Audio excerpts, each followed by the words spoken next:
All right. Hello, folks. Welcome to, is this episode like 6? Yeah, I think so. Yeah. So welcome to episode 6. Hey, Sweetie. I have here, in case you haven't already been following, I have James Shore here, Hi, everyone. who's been taking us through Nullables. So I'm going to rely on you, James, to figure out where we are, because my head has been somewhere else. And I know you hopefully have it more in your head than I have it in mine. Yeah, well, luckily I just edited together the video of our last stream yesterday, so I do have it all in my head. Right. What we've been doing is we've been working, just to recap for those of you who haven't been watching, we have been working on your Yacht TDD application, which is a simple little web application, server-side web application that does Yahtzee-like dice game, or actually, I think technically Yahtzee is a yacht-like dice game. Yes. But it's it's the poker, the roll dice and get poker hands dice game. And that's an existing program you have. It works. It's done, if not quite production grade. And what we have been doing is we have been going through and converting it from using stubs and mocks to using nullables. And most recently, what we've been looking at is the let me see. I don't remember. I'm always having trouble remembering the specific names. But we've been changing your adapters, specifically the average score fetcher and the HTTP score category notifier.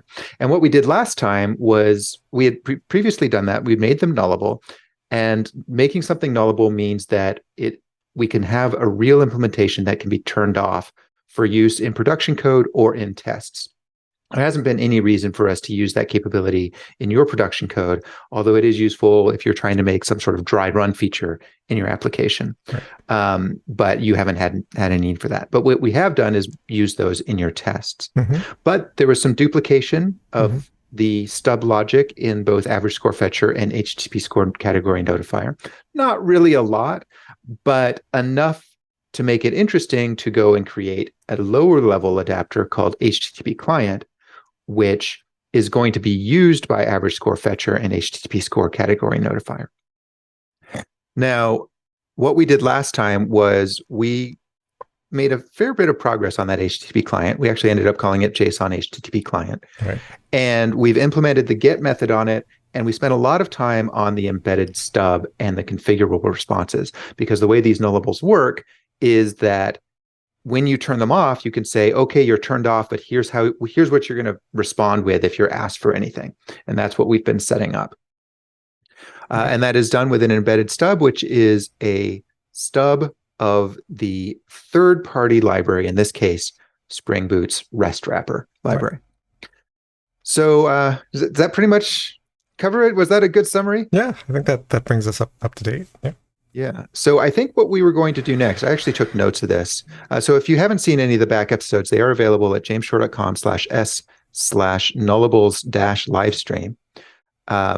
And what I made notes on that link saying what we were going to do next time. We said we're going to finish making the JSON HTTP client adapter configurable, and then add support for the post method, start using it in our average score fetcher and HTTP score category notifier classes. And specifically, I think what we need to do was put into our last check-in comment. I don't have a note of what that exactly was, but I think it was something about, supporting multiple return values. Right. I remember now. Yep. Yeah. So we've got this set up so that you can say, for this URL, return this value. But what we want to be able to do is say, for this URL, return this value, and then the next time you're called, return this value. And the next time you're called, return that value. Right now, it will just return the same value every time it's called. Right. And we want to continue to support that, but we also want to have the ability to say, no, only these values, and then error out if you don't have any. So let's start doing that, if that's okay with you. Yeah, let's do it. Okay, so where are we at? We've got the embedded stub on the right in JSON HttpClient. We got the tests on the left. So I think the next thing to do is, so we've got the null get returns configured instance forever. We've got the null get returns different values based on URI and parameters. I think... And they're all passing? And they're all passing. I think, scroll down, do we have any other tests, or is that pretty much it? So we started writing this. I think that's a duplicate. But now. I think that is now subsumed by this test. So we can probably go ahead and delete that. And then we've got some other tests that we were going to sort of use as reference. Right. Throws exception if category has no configured value. I think we can get rid of that, actually. I would like to type in a couple new tests, if that's all right with you. Yeah, go for it. So what I'm going to do is I think this null get returns different values based on URI and parameters is a useful test. It's nice documentation, but we don't need to do that in every test. Mm-hmm. So what I'm going to say is that we've got two tests left to write. One is null get returns a fixed number of different configured instances. Mm-hmm. And then also that null get throws exception when it runs out of instances. Mm-hmm.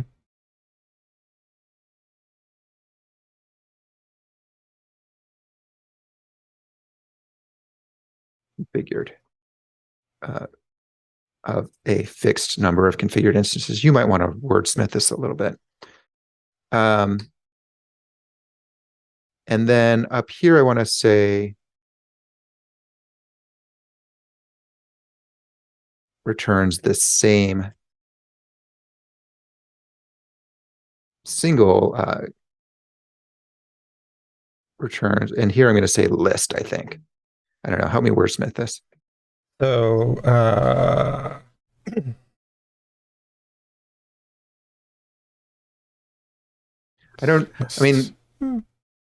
these days I'm doing a lot of programming in JavaScript, and it has strings for the test names, which is awesome because you could use commas and dashes and all that kinds of stuff. But what I want to say here is that we've got two different styles. We've got the just pass in the response, and we've got the pass in a list. And the just pass in a response returns the same instance forever. And the pass in a list returns what's in the list one at a time. And then when it runs out, it throws an exception.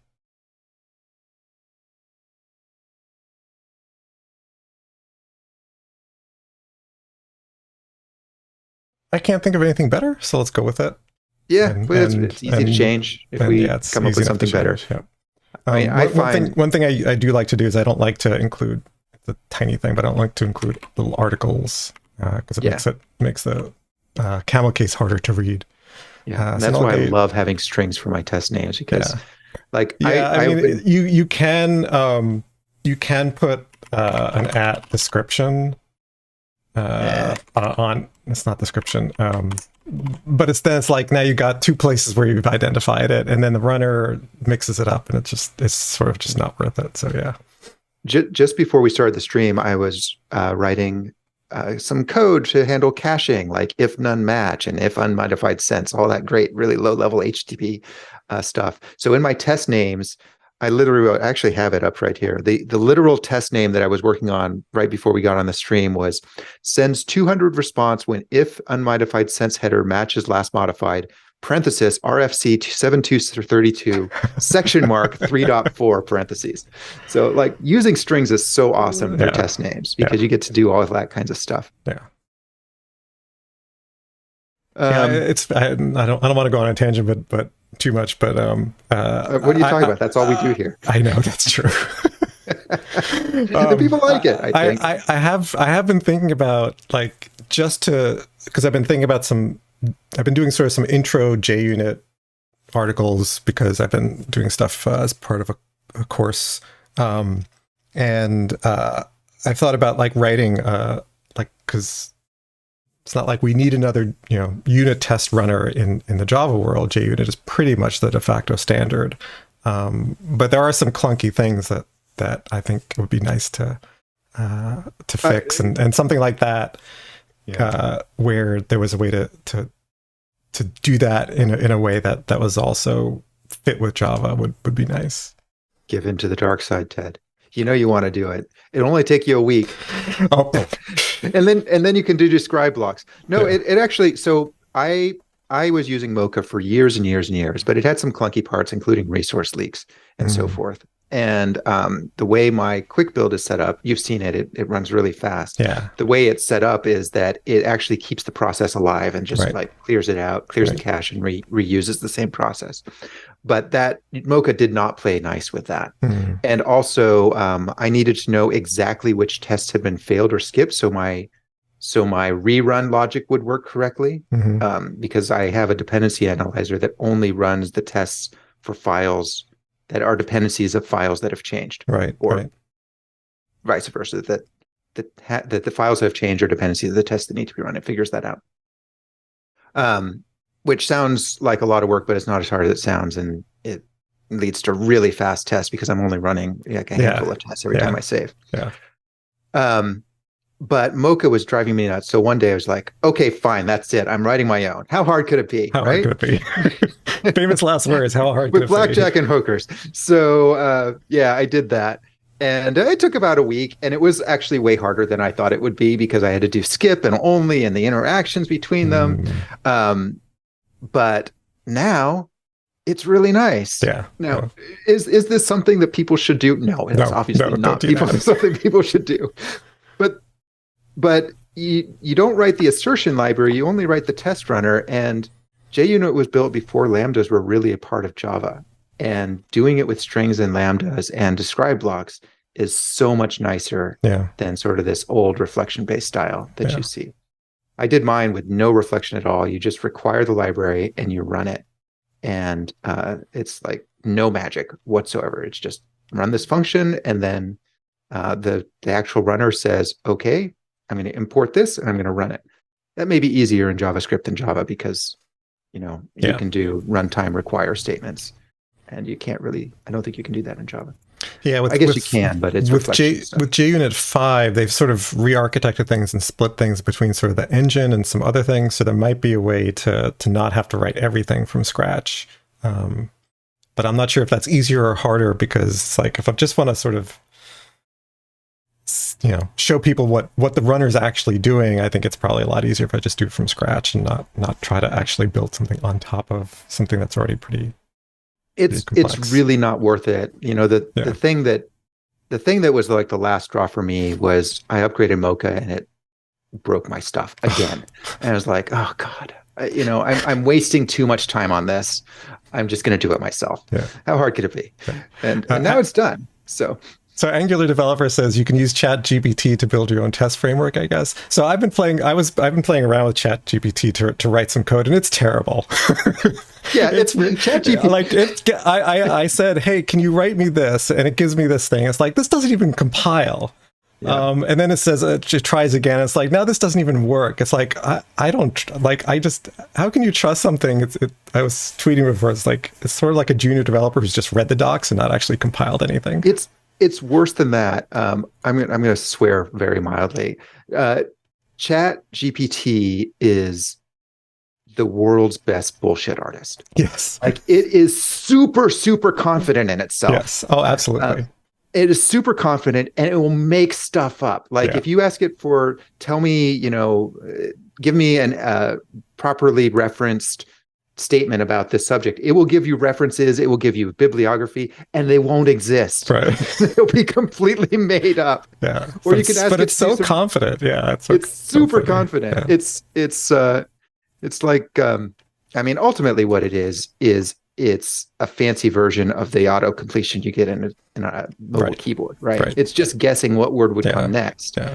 And it's learned off the internet which is full of overconfident idiots. Yeah. So and especially for and I've just been playing around with sort of have it write code. It's like, what version of Spring were you using to generate this? And like it's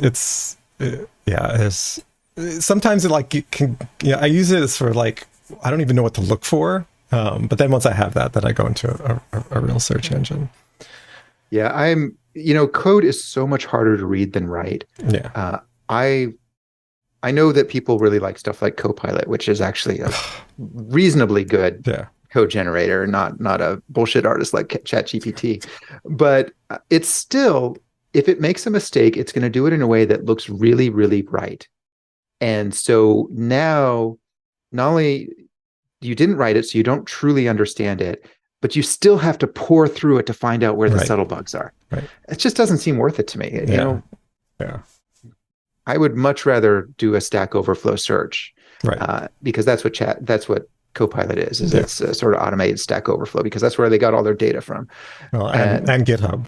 And GitHub, right? And there's the whole copyright permission. Yes, let's not go into that quandary. Because I'm because my code's there too. So yeah. I mean, that doesn't. Yeah, it's. Let's not go there. Yeah. So Erol Gorchi, I have no idea if I'm pronouncing your name correctly, asks about is this getting back on topic, is this logic? We can't do that. I know, that's not allowed. Is this logic of the nullable infrastructure for the HTTP client something like an interceptor? I'm not sure if I understand that pattern. So the interceptor is sort of like it's like a proxy, right? Yeah, it's sort of proxy-like. I wouldn't. I don't know.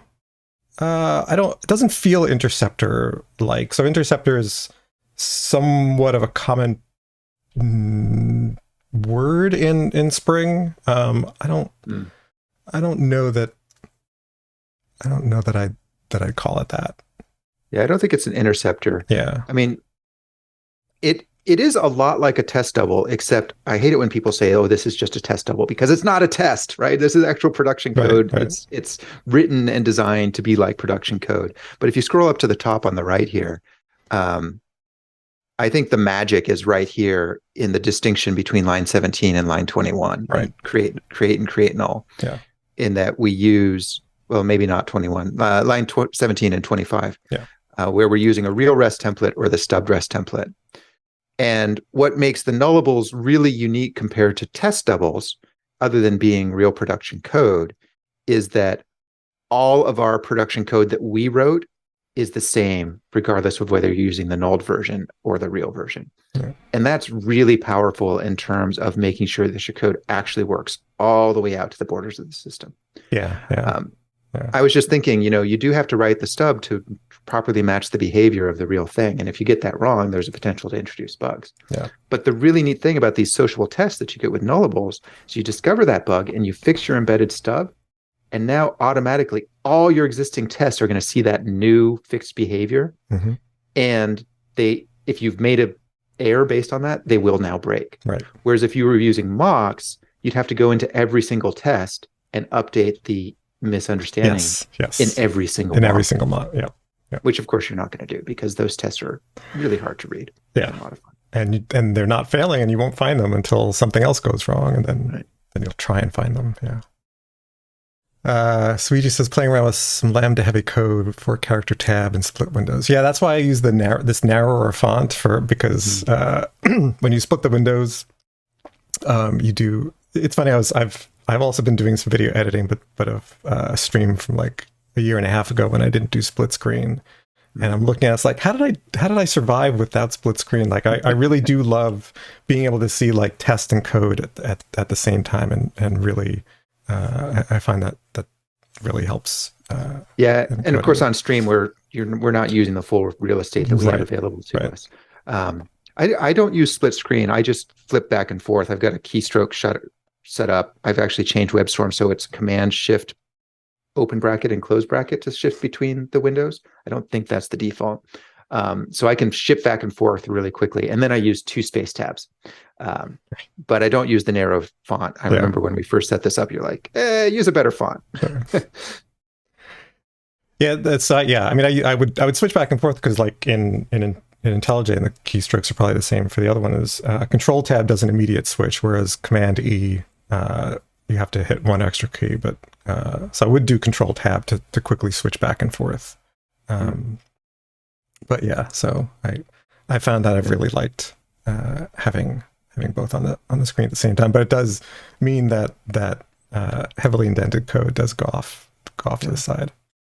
It's nice for a stream as well, because people, when you're switching back and forth a lot, it's really hard to keep up with what's going on. That's kind of the main thing. If I'm on my own, I'm sort of used to it, but mostly I do it because you can see both at the same time. It's like, what code is this, or what is the test doing? Yeah.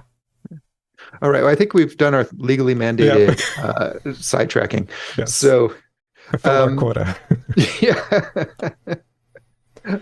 So let's implement the test on the left on line 44. All right. And I think what we're going to need to do now is, right now we have a map of objects, and we need to have we need to detect if that object is a list and return that instead, and then go into a different code path. Sorry, I'm just reminding myself where the actual responses are stored. So they're over here. Okay. Yeah, and it'd be nice if we could use method overloading for this, but because I think we're saying that it's a string comma object, then we're kind of stuck with just doing like instance of or something like that.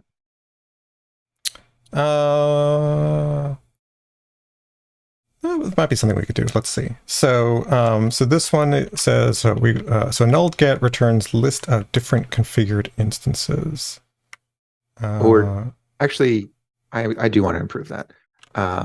Let's say, hold on, I find the right editor. Null get returns different configurations when given a list. That's better, because that the sort of who's doing what was confusing me for a bit. Yeah, and then null get throws exception when list of configured instances runs out.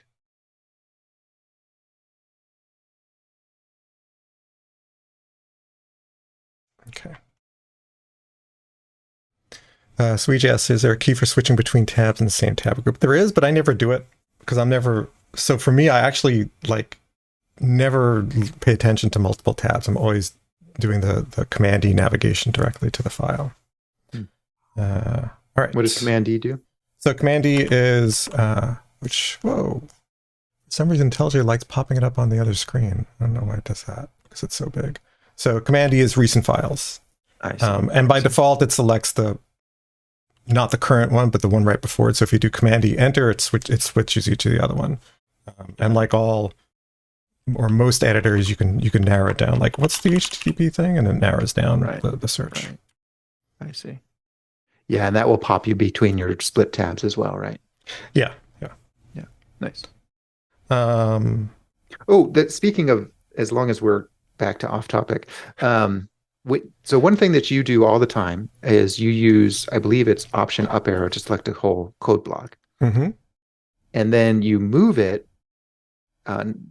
not with the up and down keys, but with something that allows you to move between methods. What is the command stroke you're using for that? Let me type it because my fingers know, but my brain doesn't. Are you talking about this where I jump from method to method? Or are you talking about moving? Yeah, so this is... no, not that one when you're actually moving the block, but that's useful as well. So if I select this block, then it's Command Shift up arrow. Okay, and what if you want to move the whole test? Then I would select the whole thing. And then it's still skip it and move it below the following test. Then it recognizes that it's a full method, and it will be sensitive to understand what the code does, and that it should only move it. So I can move that. So that's just another limitation of WebStorm then, because that's what I tried, and it was only moving at one line at a time. Yeah, I think it's because it I'm guessing that IntelliJ parses the Java code more deeply than it bothers with JavaScript for whatever reason. I don't know. It could figure out what the context is. And this is a function, you wouldn't want to move the function into another function, but it seems like it is less sensitive to those boundaries that are syntactically important. I mean, there's definitely some difference. Like I told you, I tried that Control G trick of yours and it didn't work. So that's weird, because that's like a basic editor. I know, and it's the same code base. That's weird. That's weird.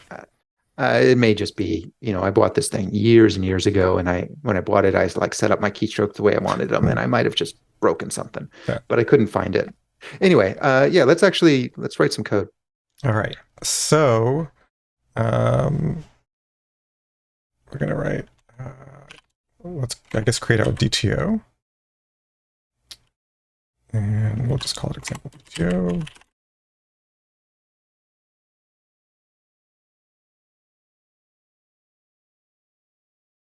And we're providing a list of these, right? That's what we're saying. That's right. Mm-hmm. So then let's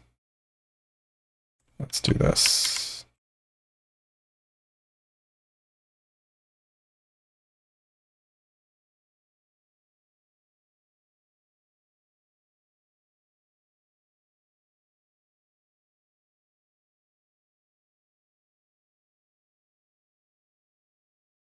Is always a good number.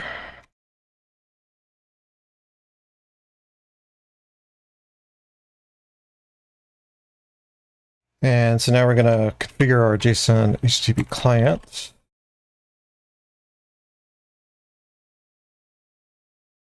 But we're not going to do it up. Of course I have it. We're going to do a create null. Now here, still need to give it a URL. Right. Having that untyped string is annoying me, but that I'll live with that for now. Untyped URL string is annoying you? Just because it's like, what is this string? And I forgot. It's like, oh, it's the URL. Right. I'm not suggesting we use the typed URI because that's even more annoying. Right.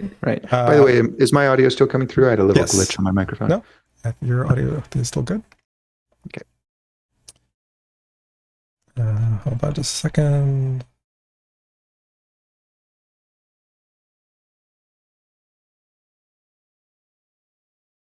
Sorry, I had to get rid of a spammer there. Thank you for that. I'll edit them out of the video. So we're doing map of.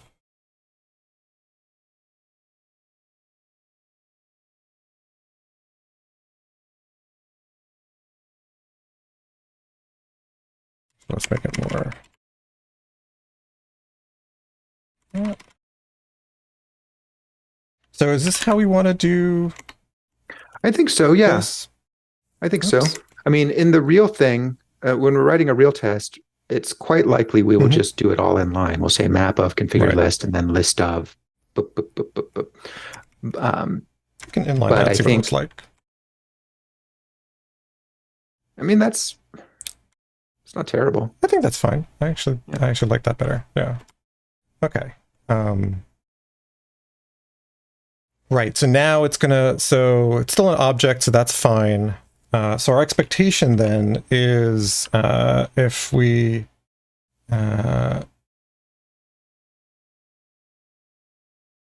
do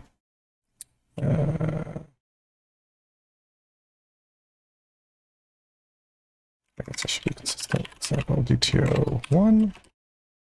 That client. We'll do a get of configured list.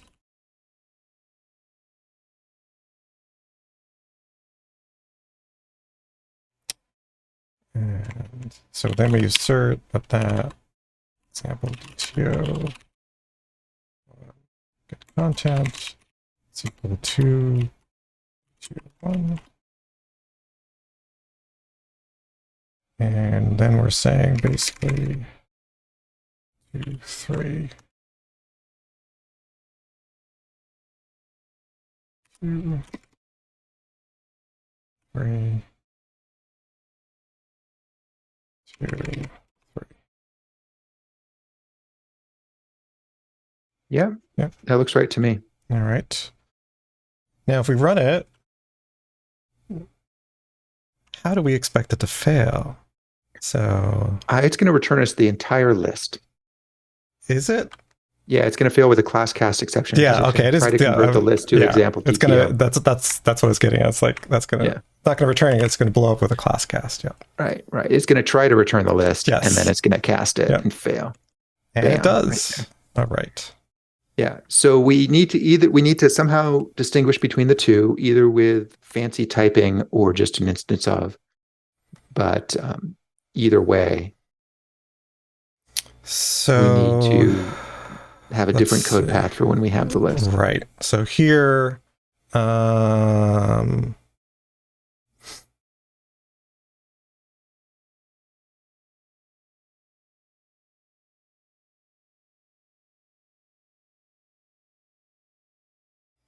I guess we could. Oops. Why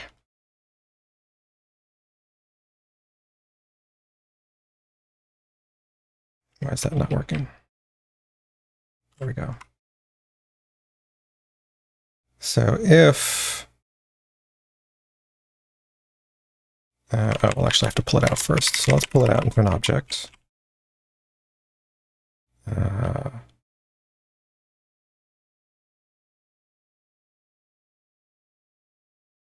And then we'll surround this with an if-else.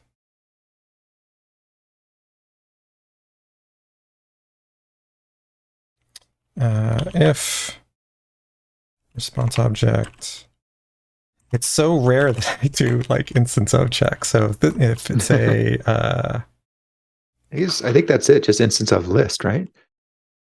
yeah, so this one, that's so it's a list. And then let's just return like null or something just to see that we're on the right track. Yeah. And obviously this giant mess of a thing needs to be refactored, but yep. I'd like to see it all sort of together before we do that. Yeah, me too. All right, so we got null pointer exception in the appropriate place. Yep. Thank you, IntelliJ. And fails there. Yep, great. Okay, so now I think we're just going to do the thing where we pop it off the list, or we either pop it off the list or we store an index into the list. I don't remember how we did it.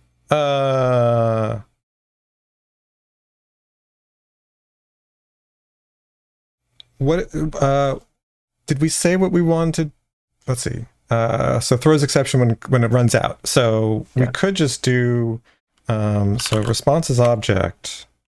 Darn it, that's what I forgot to do. I forgot to upgrade us to a recent version of Java so we get the automatic cast.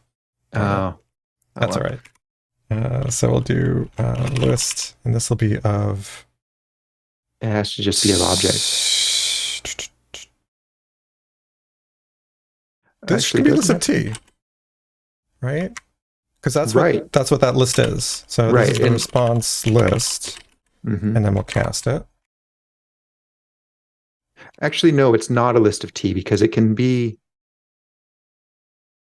I mean, I can't think of why it would be, but it's possible. It should be possible to configure it with different return values, like because you're going to be calling get multiple times, and each time you call get, you can give it a different type. I think of a situation where I do that. I think if you were to do that, that would be bad behavior. But still, it's not. I don't think that response list is genuinely. I don't know that I'd even want to allow that. Like, I think that would actually be a bug in the test because of the nature of Java, where we're passing in the class here.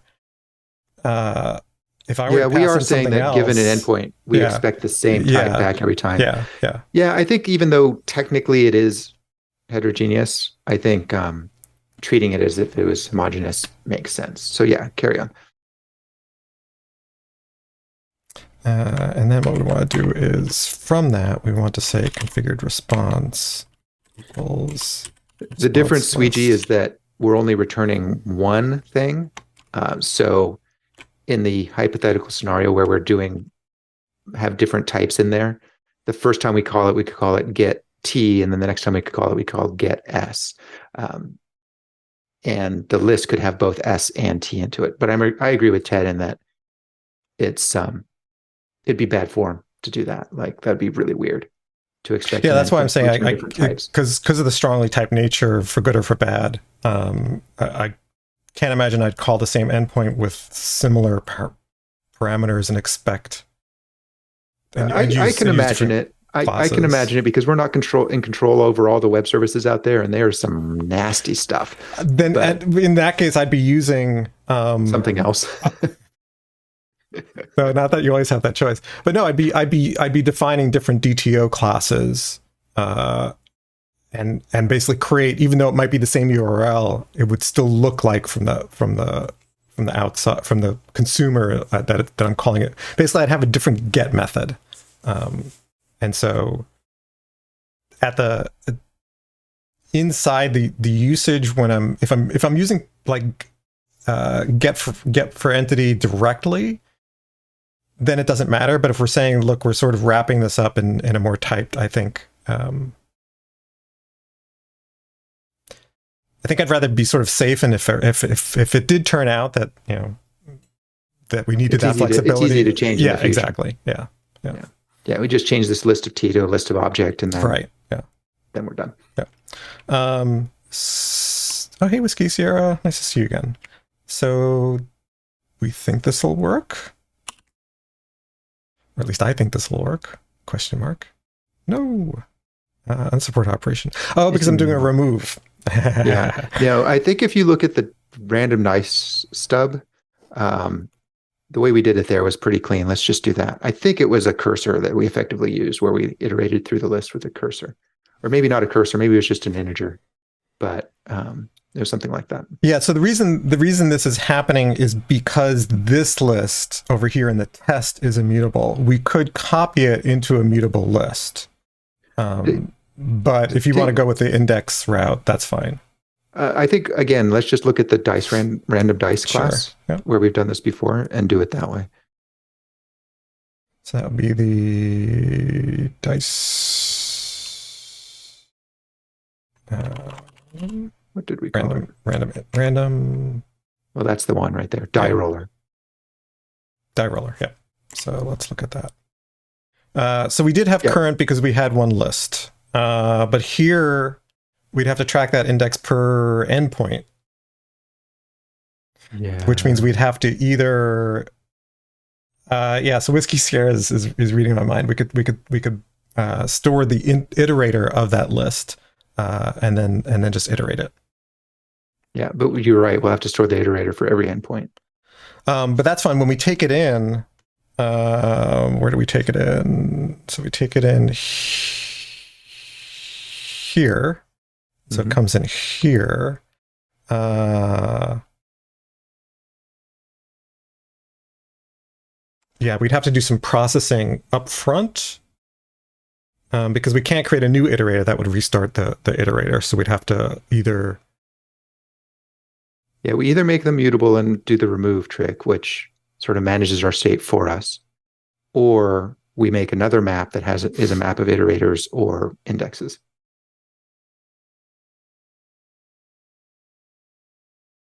Because we need each of these endpoints to have its own iterator because they're all operating independently. I'm leaning towards processing it here, and if like doing a deep copy and making it mutable. Basically, if the element is if the object is a list, we convert it to an I guess we could.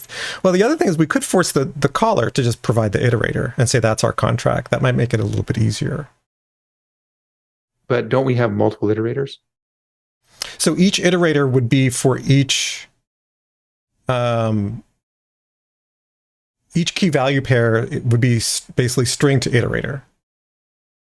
Right. So here, right. This would be. I don't know if I can say iterator of. Can I? I didn't think so. But I can do list of and then basically say, well, it's up to the caller to say iterator. Yeah, that feels like busy work for the caller. We're going to Yeah. be doing that a lot in the tests. Hmm. So let's do the processing in the. Um, so what you're basically saying is mapping the map from a list to an Yes. iterator. Yeah. Yeah, yeah, I get I'm it. not sure I want to do that using streaming because not all the we're presuming wanting to support some endpoints will be configured with a single object and some will be configured with lists. Yeah, So so there's we'd need to go through and say for each key value yeah, pair, check to see if the value is a list. If it is, yeah, convert it to an iterator. Otherwise, leave it as is. yeah. Um, should I just try to write that, or do we think we need another test? I don't think we need a test right here. I think that's an implementation detail. Let's do endpoint responses for. I mean, it is a map operation. Yeah. I don't know if Java has enough richness in its functional tools to do that. Let's see.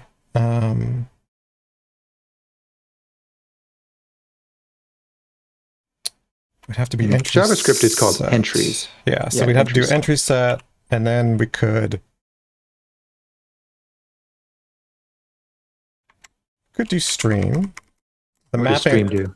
So stream converts it into something that is now you can do operations on, like map and Got it. and so on. So we can do map, and this would be map.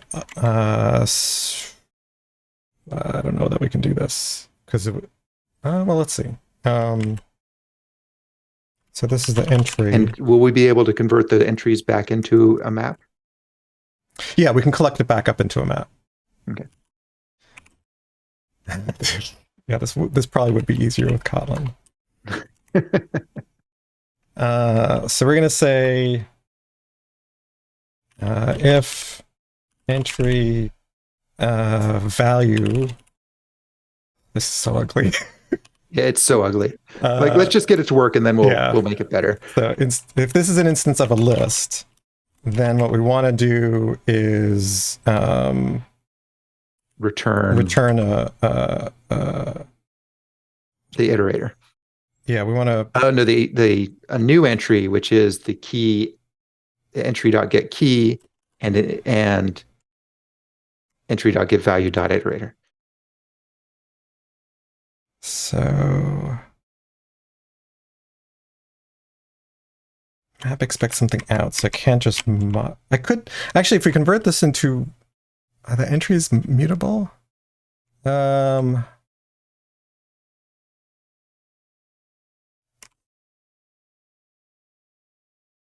So new map entry, map.entry.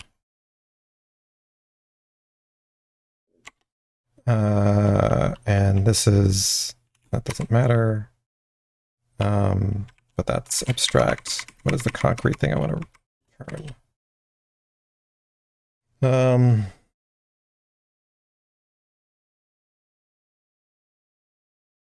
I'm blanking on what to return here. New entry.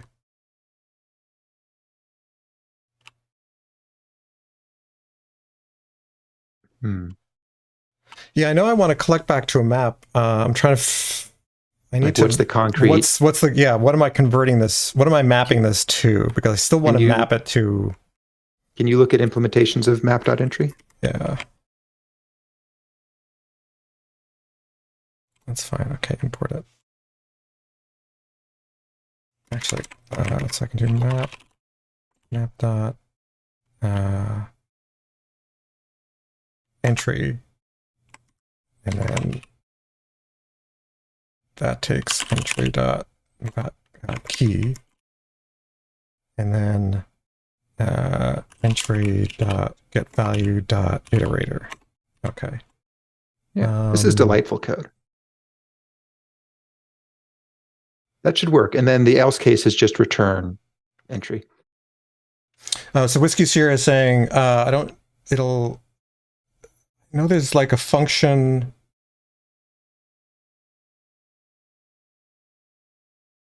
If I just return, if I map these to, it's not that. That's what I want. Let's try this, but this is there's probably a better way, and IntelliJ might even suggest it. Yeah, let's get it. Let's make sure we get it working first. Else return entry. Okay. That's that, and then, whoops, did I close it? No, I think that parenthesis needs to go another brace and then the parenthesis. That brace is for the else. You need another brace to go with the map block. So I got that right, and then I need to close the lambda, right? Yeah, and then a parenthesis. There we go. Thank you. And so then we've got. Then we want to just collect that, but not to set. We start out with an entry set, but we actually want to assign this. This.endpoint responses equals all that crap. Oops. Sorry, I hit the wrong button and it collapsed everything. Suiji, no, we don't want that to be an iterator because we want it to be an infinite stream. Oh, that's an issue. So stream.generate, Suiji says stream.generate something to entry mate to an iterator will give us the infinite stream. I assume that's what they're saying. Let's come back to that one. Yeah, I don't know that that's what we want. Try this. Okay.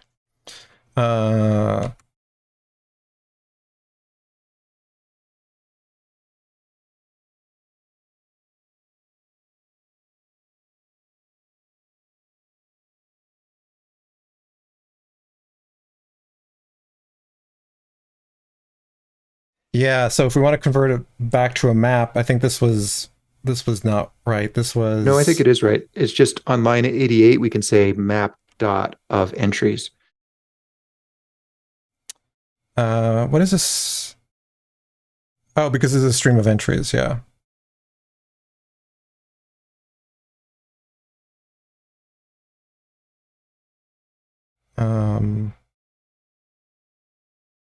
I mean, there might be a way to reduce that back down to a map, but it's giving us a stream of entries, right. And we should be able to just pass that in as a constructor, right? And then we can say...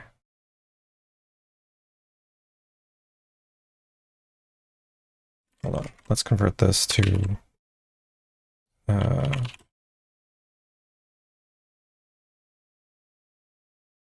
that, and then we can say response set. That's new hash map. I saw a hash map, or maybe it was just a map, but I think it was map.of entries. Map.of entries, yeah, that's it. I'm not sure that's going to work with a set, though. Oh, right, because it wants a vararg. Yeah. Technically, Suiji, we are TDDing it. It's just, we're not taking small steps at all. Yeah, which in my mind is not TDDing, because this is so I think I'm gonna write this as a loop, because there's probably a way to do it as a stream, but I don't know how to do it. Mm-hmm. So I'm gonna write it as a loop. So endpoints for so for entry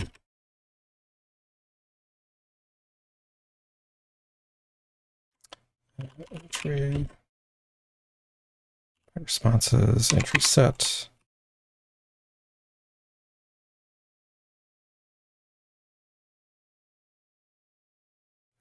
Oh, we could do a map. We could do a for each.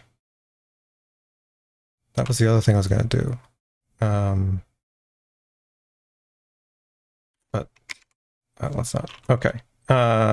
So if entry I think you can still just grab that same block that you got on line 97. That's what I was planning on doing and forgot. So let's grab this. So it's slightly different because if it's yeah, we won't return. We won't return anything. We'll populate. We'll add or whatever.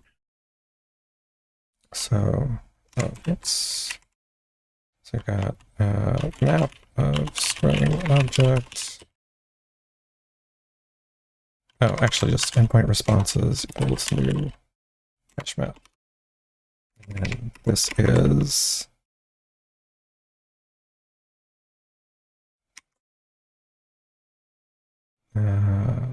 responses put.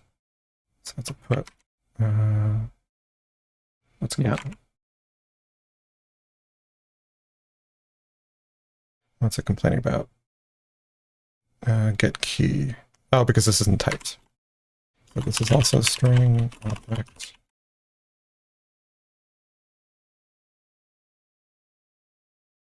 We'll remove the loop later. Okay. And then otherwise we leave it alone, so we don't need that. In fact, we don't need the rest of this. We still need it because we're making a new map, so we need to copy it in. You're right.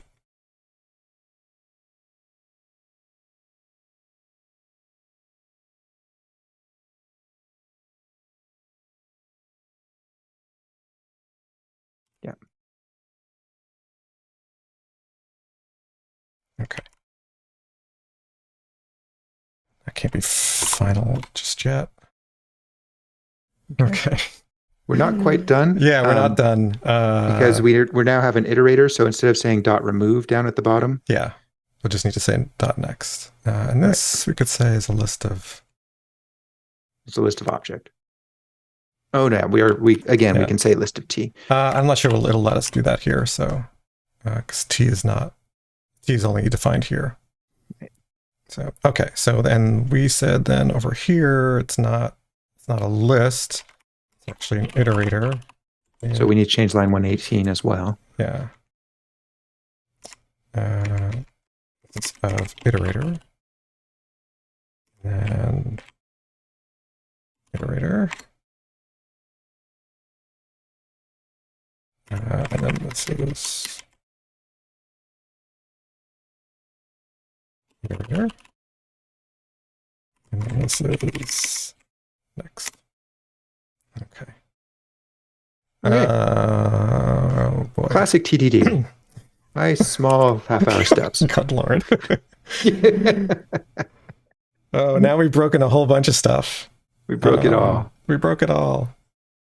It's still throwing an exception. Yes, the only one that works is the exception. This might be a good time to take a break. Yes, this is probably a good time to take a break, and I'll read back through chat and see if they gave us the answer. Yeah. Right. Stick around, folks. There's some high quality programming here. You want to see more. Yep. All right. We're going to take a little brain break, and we'll be back in a few. So stay tuned. All right, we're back, and I realized what the problem was. Brain breaks, they're worth it. Yes. And also paying attention to warnings that IntelliJ gives you. It's like, hey, this thing is always empty. Wait, why is this always empty? Oh, because we assigned it to the parameter. Oh. Yes. Yeah. Does it work now? Well, we get different errors. So that's right. Progress, because now we have two passing tests instead of just one. Now we have an unsupported operation exception. Where are we getting that from? That's a good question. So, yeah. So still, our only things that are working are exception throws, or throw exception functions.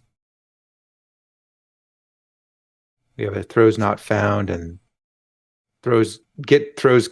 Oh, the second test is the one we haven't implemented yet. So, yeah, we've got the code that throws an exception and the code and the test that doesn't do anything. Those are the only ones that are passing. Oh, because again, I didn't do this. Yeah.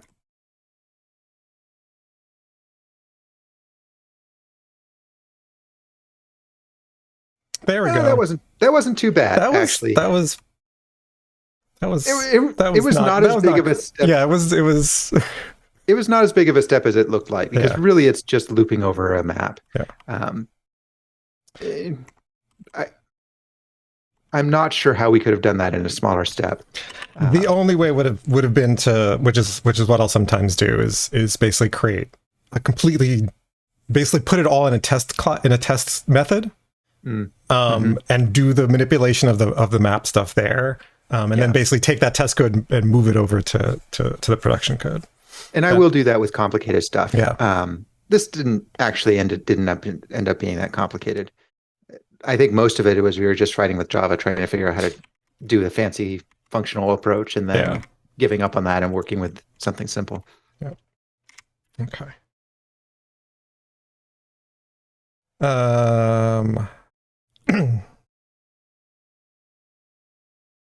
So I think we need to refactor, but before we refactor, I'd like to get our last bit of behavior in, which is to throw the exception. And then we'll be in a good place we'll have all the features that we need, and we can look at it and say, how can we make this clean? So we want to set it up similar here. So we really only need... But we only want like one item. Yeah. Or really no items, but I think one item would speak more clearly in the test. So let's do that. And we don't even need to assert the first time we call JSON HttpClient.get. Right. We'll call it once, and then we'll call it again and assert that throws an exception.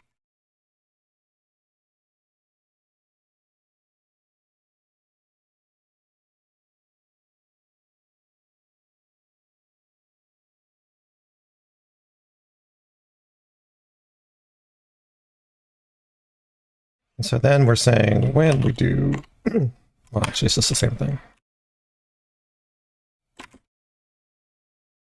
And we're saying, come on.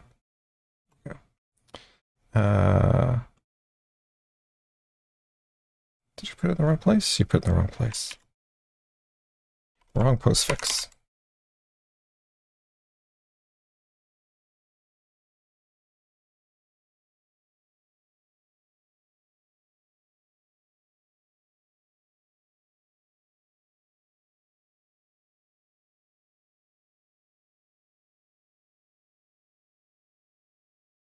Okay. And so what exception do we want to throw? Do we want to... I think no such element exception is what we've been using. Yeah. And I like that. Let's get that working, and then we can put in the message. Yep. Okay.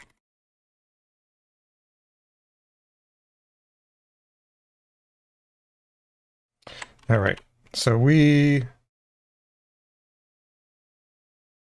this might already pass. I don't know what if we iterate off the end of a thing. Yeah, that's what we're going to get.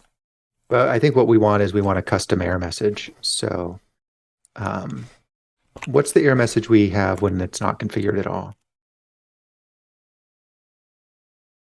That should be in your test at the very top. Yeah. So we got URL not configured.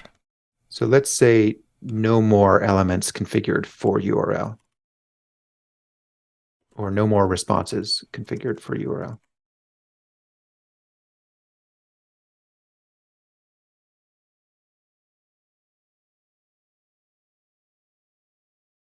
List of one, yeah.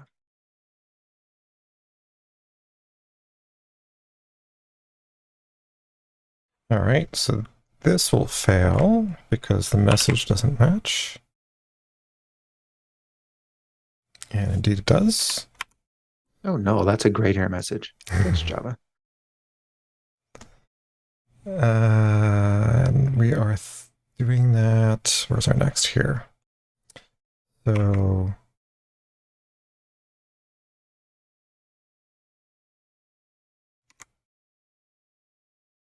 if response iterator has next, we do that. Otherwise, we throw new message element exception. And we said that. Well, that's scary, the way you're doing that. In what way? copying the full error message. I would just be worried about accidentally leaving the hard-coded value in there. Well, I immediately deleted it, so I'm not leaving it there. So now it should fail because we don't have the URL, and then I'll tack it on. Right. Hey, that's cheating. Hey, TDD is all about cheating. Yes. It's all about cheating. I don't get this obsession with like, no, you can't cheat. It's like, what? Why no, cheating's the best. I cheat everywhere. Yeah. So what we want to do here is, this should be the interpolated URL. Yeah, and technically we're not testing that specifically. So let's go ahead and let's not do interpolated URL. Let's do the wrong URL, which in this case, scroll up just a little bit. It's URL. So yeah, let's put URL in there and then make that fail.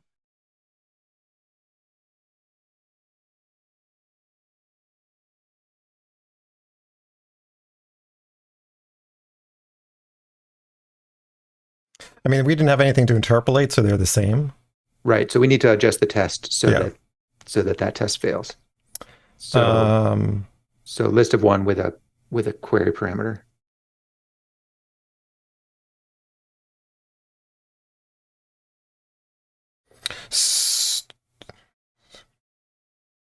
So we're basically adding a query parameter here, and then we're saying we're always calling that. Except that needs to be a templated parameter. May I? I forgot how we did that. I gotcha.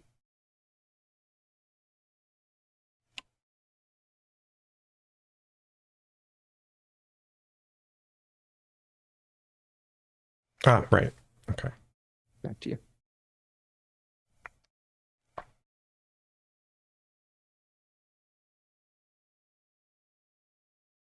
So,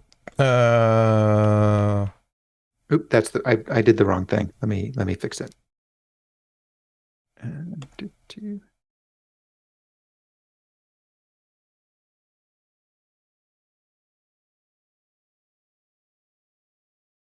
There. Ah, okay. That should do it. I thought you were leaving me to finish that up.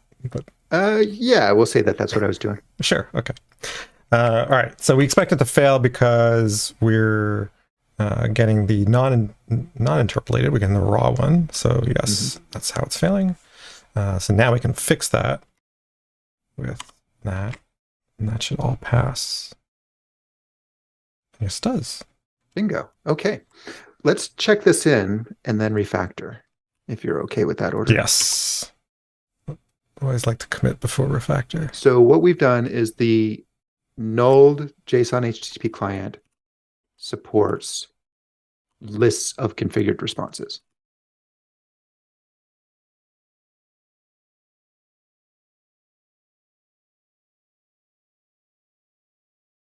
The other advantage of this errol is that you only do this once, whereas the mocks you have to do it over and over again. But this is a low-level thing that we're doing. We're actually making it more complicated than it truly needs to be for this code, but we wanted to sort of do the full meal deal for demonstration purposes. But once you've got the full thing working, then you just use it everywhere. Like, we'll never have to build this again. And it's generic enough that you could theoretically make it into a library and use it in multiple projects. So, yeah. And I forget if I've mentioned this online, but I am going to stick this into one of my other projects where I'm doing something more significant than just getting some simple data and doing nothing else, just to get a feel for it. Plus, I've been sort of writing up my thoughts around this, and it'll serve that purpose. Excellent. Well, I look forward to seeing what you have to say when you're ready. I do too. Yeah. I do think that, when you know this as well as anyone, you figure stuff out when you write. And so there's fuzziness in my head, and I need to start writing it down to really nail it. Yeah. I think once you start using this in other places, you're going to find that there's a few things we've done that are not quite general enough. That's probably not worth us resolving right now. Right. But it's pretty solid. Yeah. All right, we're committed, or we have committed. We should be committed. I don't know. You should be committed. All right. Well, obviously, so I would request, since we're going to refactor, that we make it full screen. Yeah. And because we've got a giant mess and it's hard for me to tell what's going on. Is there enough? Can we put the whole thing on screen at once? That's too big for even that. I can bump down I can drop down. Oh no, that's close enough. Size, I think what you've got on the top is actually just the declaration. So yeah. So now we should be able to just do refactorings, refactor test, refactor test, refactor test, and it should be pretty smooth. We just need to figure out what we want to do.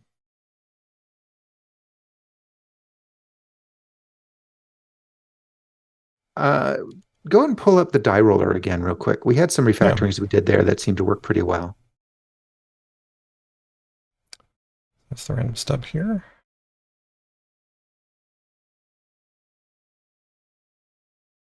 You know, speaking of things becoming more clear when you write, I wrote up the way you did die roller in my article about this, and I did change it a little bit to make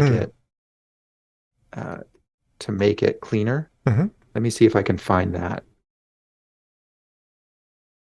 So while you look at that, I'm going to answer Whiskey Sierra's question. So opinion on architectural enforcement in conjunction with HexArch or A-frame tools like ArcUnit. So I have, when I'm doing hexagonal architecture and any of my hexagonally architected code bases, even ones that I do in my classes, in my courses, we use ArcUnit. Because I think one of the things that's really nice, at least for hexagonal, because it's very prescriptive about where stuff goes and what can interact with what, especially the way I do it with the separate application and domain layers and ports in the application layer. Like really, I'm really precise about that. And ArcUnit is a wonderful tool for telling you when you violated that. And really, it's really interesting because it one of the things that it doesn't do though, which I'm not sure how it would, is tell you when you're calling something like random, or date, local date time now, where you actually are actually accessing external state, where it's not quite as obvious as literally calling out through HTTP. So, but that's where you really get down to the purity of like, no, I don't even want to call random or date. I want that to be handed in. Yeah, I'm in favor. I've not used ArcUnit or tools like them. A lot of the work I do is actually as an embedded coach, and so I'm restricted to what my clients are actually using, and none of them have been using a tool like that. But I'm in favor of the concept, although I don't have the direct experience. I did look up the way I'd done this in the article, the Testing Without Mocks article, and the way I did it was in the equivalent of, go back to, well, here on next int, what I did was I actually called a private method called next role. So basically separating the code that gets the configured value from the code that massages the configured value into the format the stub wants. Right. And then we could factor that out even further if we wanted. So if we go back to JsonHttpClient, what that would look like is line 133 would be response equals get configured response or next configured response, and then return configured response. So everything else would just go into a private method. And I think that's our first step, at least. Yeah, I mean, sort of my natural inclination when if somebody said, "Hey, how would you refactor this code?" is we have blank lines here, and that usually is an indication that there's some kind of block that can be pulled out into a method. And so so I'd basically pull this, and I actually think the whole thing, like from 102 down to 132, is what we should pull out, because all of that code from 102 down to 132 is all about figuring out what the configured response is. And then line 134 is, what do we do with that configured response? So we can't, because we've got up we got here, an early exit somewhere. We've got an early exit here. Yeah. So let's convert that into, let's make a configured response. Let's move line 116 up to line 101.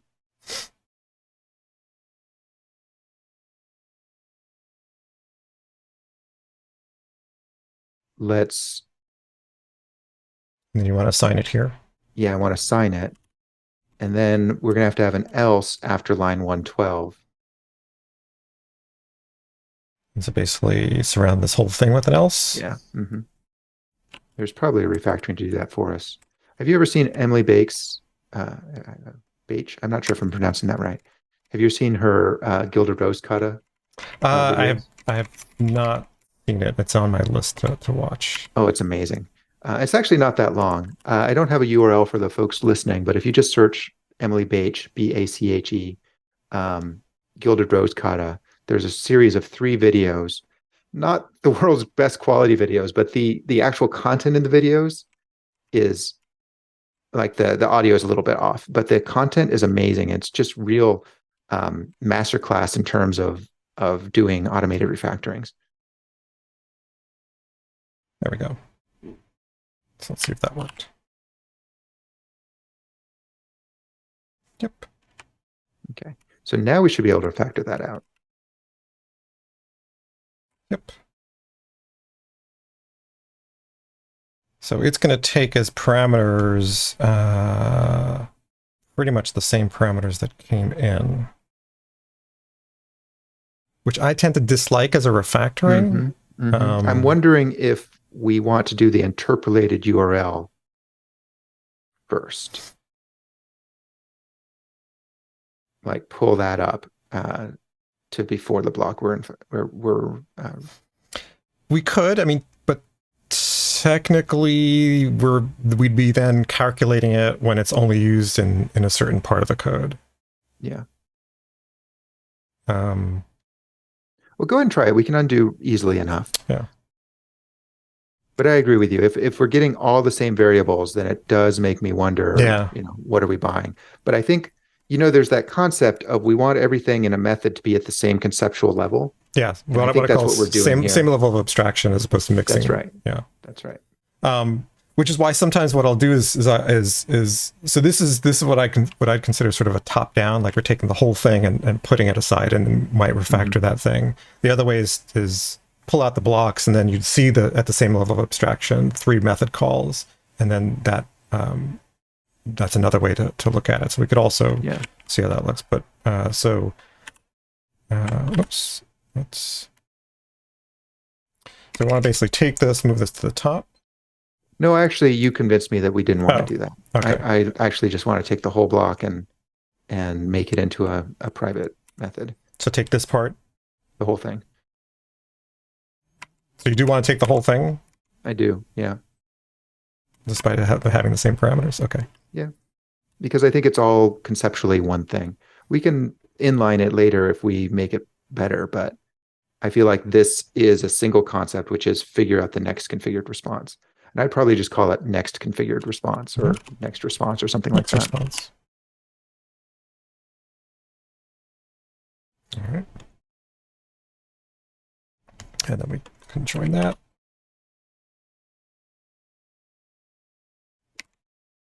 And as a pattern, this is a good pattern for doing embedded subs because sometimes line 105 will be a little more complicated because you're going to have to do some more massaging to take your configured response and turn it into the sort of underlying type of thing. And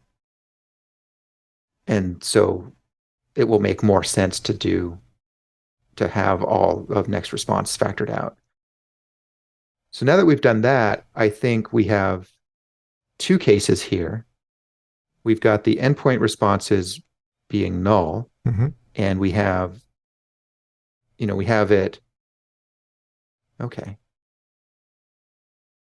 So if it's null, we're just going to throw an exception.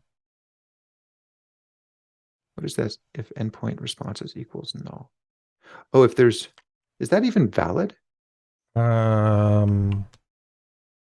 don't think we do that anymore.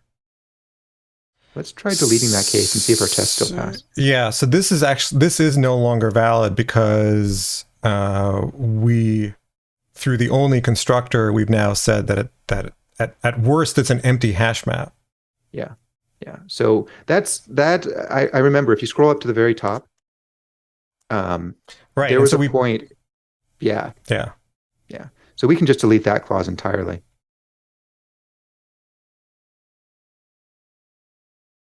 The down below we can delete the if. Yeah, I'm just wondering. Yeah. I think that's correct. Yeah. We want it, if it's not configured, it's just going to say, hey, not configured every time we call it. So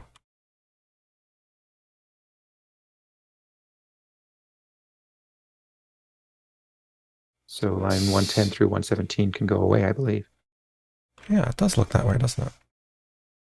Yeah, because we're no longer doing the reflection where we're automatically instantiating the return value. So now we're just always. Yeah. And now we can do the early return if we want to, but let's wait on that. Now we should have two cases. Right. So here we've got we pulled an object out of the map, or we pulled an iterator out. Right.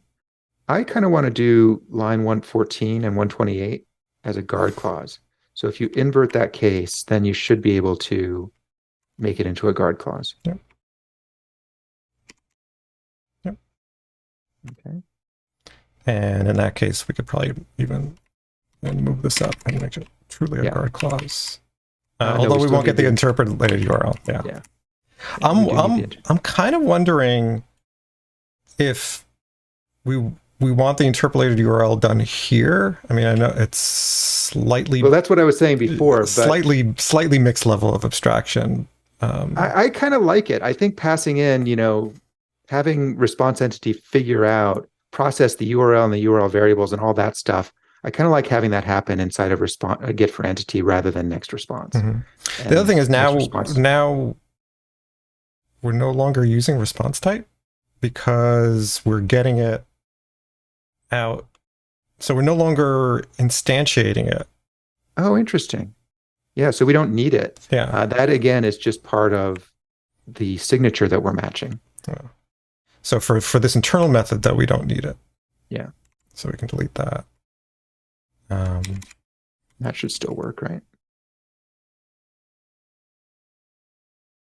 Yep. And so what we can do here, if we're saying that we want the interpolated URL to be interpolated in the caller, then we can just introduce this as a parameter, and it'll swap things out. And if we want to see that as a variable. Yeah. Oops, no. Do that.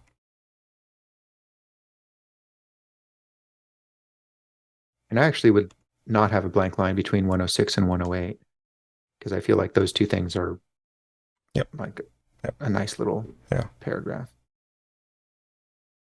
Yeah, this is starting to look pretty good. So now what we're doing so I'm a lot happier that now there's only one parameter to this method.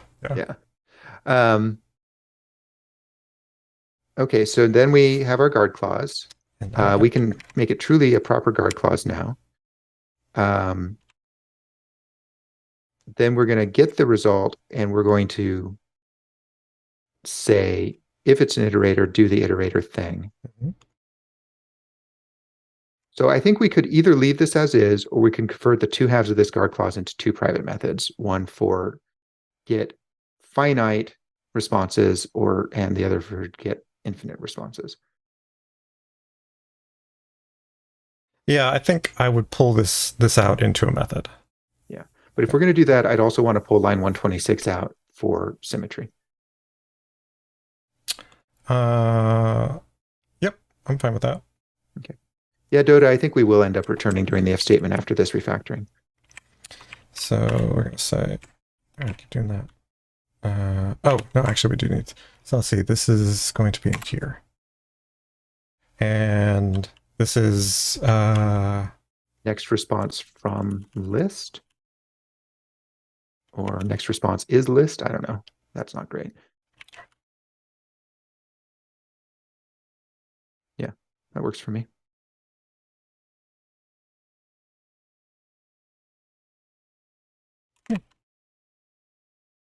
Nice. It casts it for us, which means that that's cleaner now. Line 127 is redundant, I believe. Yeah, what did it do there? Oh, that's because of this. Let's go invert that. And then else. And then let's go move up. Except for having the responses object. But this is there's something weird going on there. We don't need responses object. Line 125, instead of being responses object, it should be called response iterator, and line 126 can go away. Not there. Let me do it. Oh, all right. Good. So right here, this is response iterate. Oops. Response iterator, and this goes away. I think that still works. Do me a favor and run it though. Yep.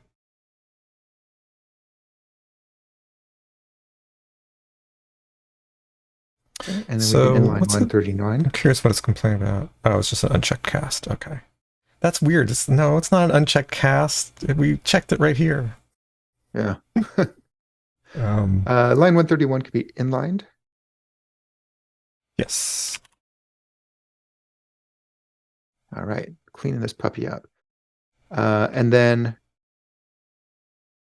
I feel like I'm okay not having another method here. I think if line 118 we do a return, and else on the else we do a return, then we're good.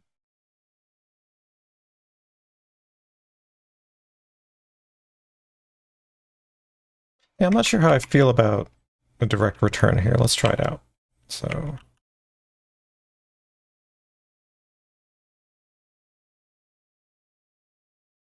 how do I feel about that?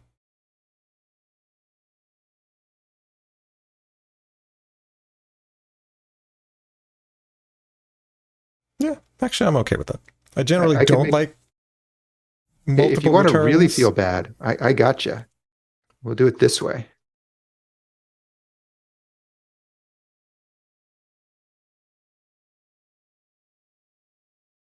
Well, that's not helpful. And you can ask IntelliJ to do that if you really wanted to do that. But no, let's not do that. That does not make me feel better. No.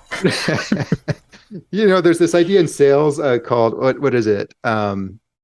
Anyway, you make something look really bad, and that way the less bad thing feels good. Right. So yeah, now do you feel good about this? Yes, now I feel great about it. Yes, thank you.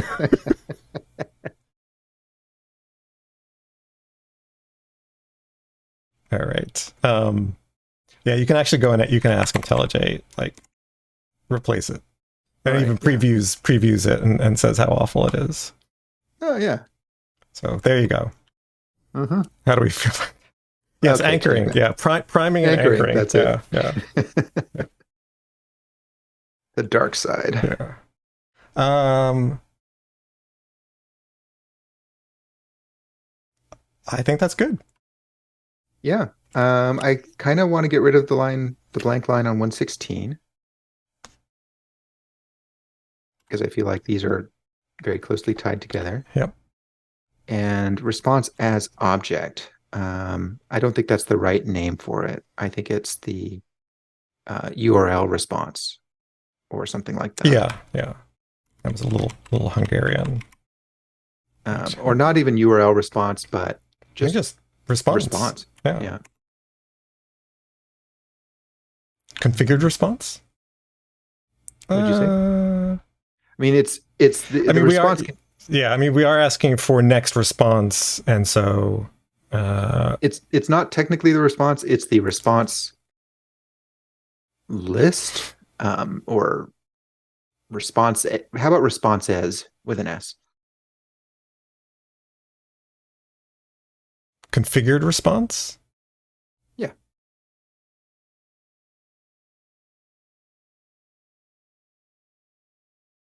Because I feel like response says is a little misleading because it's sometimes it's a not response. always. Yeah.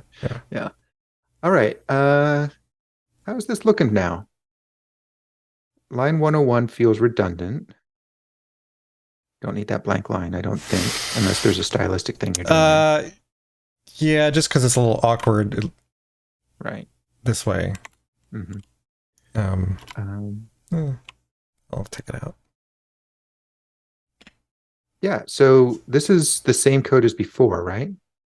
Like it's all on screen? Oh no, no, it is all on screen. Yeah, I mean, it's all... That's a lot cleaner. I'm pretty happy with that. Yeah.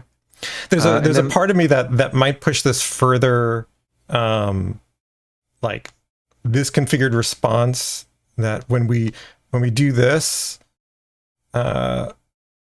like move it up into there instead of having it happen in Git for entity time. No, well, more create it sort of encapsulates this idea that hey, can like basically push this next response into a new object that's called configured response. But that to me, like overkill. Yeah, it's definitely overkill. But that's sort of, there's a little part of me that is objecting to this this instance of. I mean, ultimately, we've brought it on ourselves because we're doing something kind of weird. We're saying that there's two possible configurations, right? And the only distinction is between the types that we pass in, and that's bad form in most code. But I think it's going to be so convenient to use that it's good form here. Oh, well, and I'm not sure if this is what you just suggested, and I didn't understand it.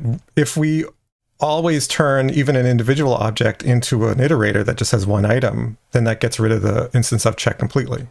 But then it won't be an infinite stream.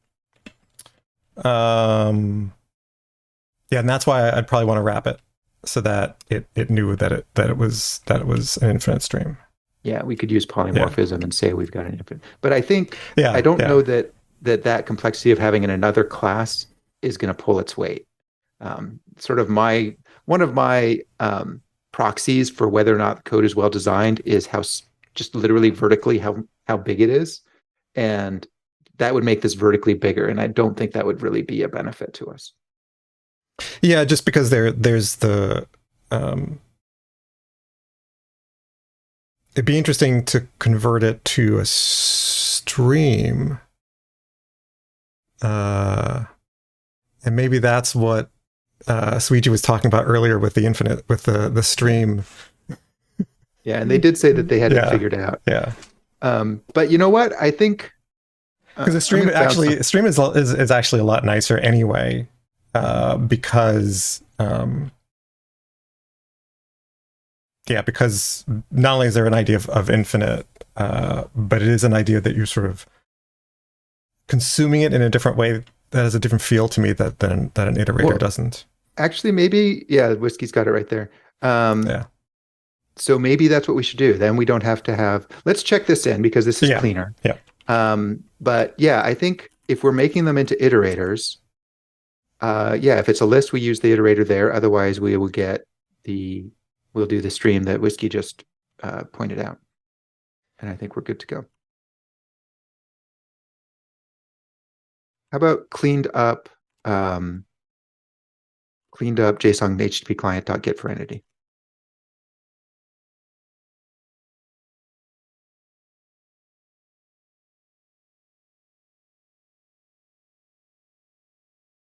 I'll just it's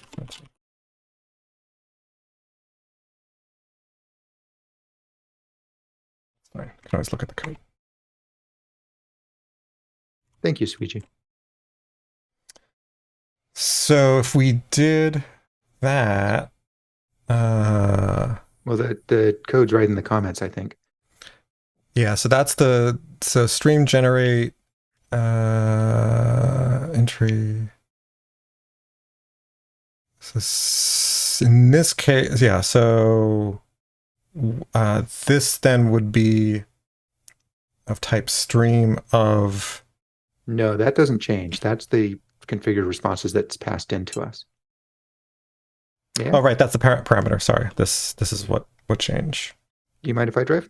Yeah. I think I got it figured out. So first thing I'm going to do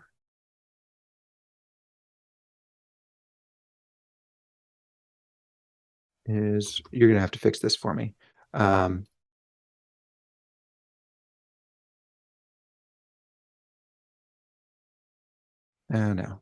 we'll do it.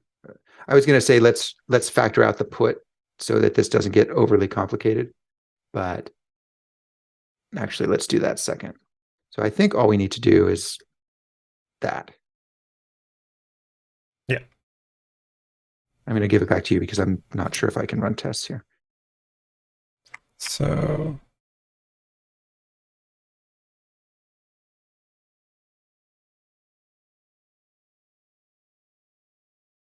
yep. Yeah. And so now we should be able to delete that if statement down in next response. Right, because it will never not be this. Yeah. In which case we can probably inline next response from Iterator. Yep.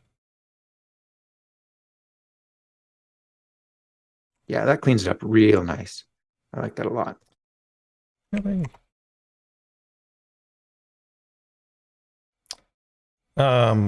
Right. The change I wanted to make wasn't stream. I was thinking a few steps in a different direction, but what this should be is it's always going to be an iterator. No, it's not. That that will be. Yeah, this one will always be an iterator of objects. Mm-hmm. It would be T if we generified the whole thing, but it's object. Right. Then but we can't genericize the whole thing because that's not the way the real thing works. Yeah.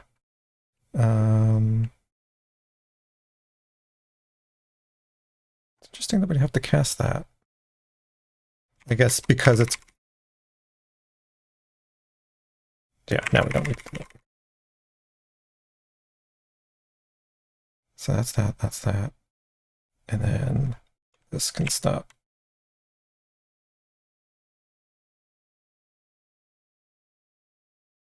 So we shouldn't... Should know it's an iterator, right? Yeah, I'm not sure why it didn't... It may be suggesting to remove it, and I'm not seeing that. Configured response... Oh, because the configured response... is object. It needs to be iterator of... I think it's still of object because... Well, that's if we made it an object, yeah, we'd have to cast it.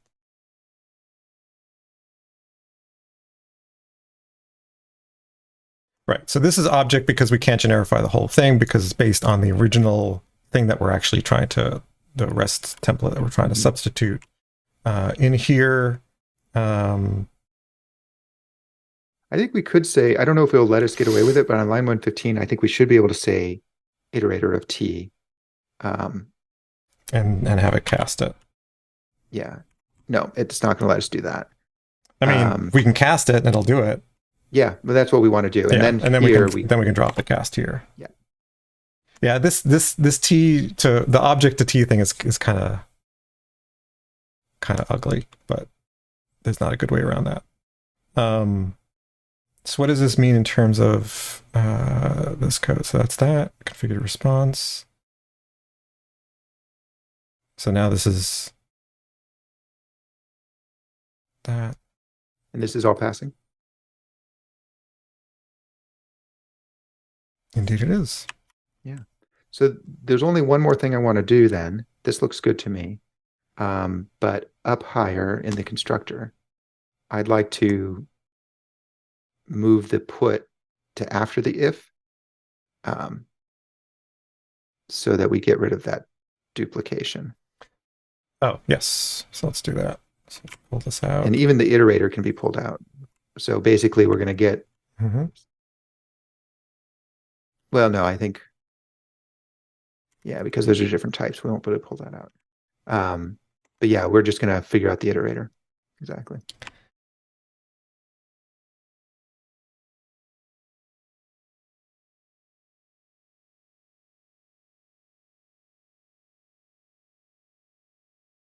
Cheat. Yes, I know. Yes. So do it.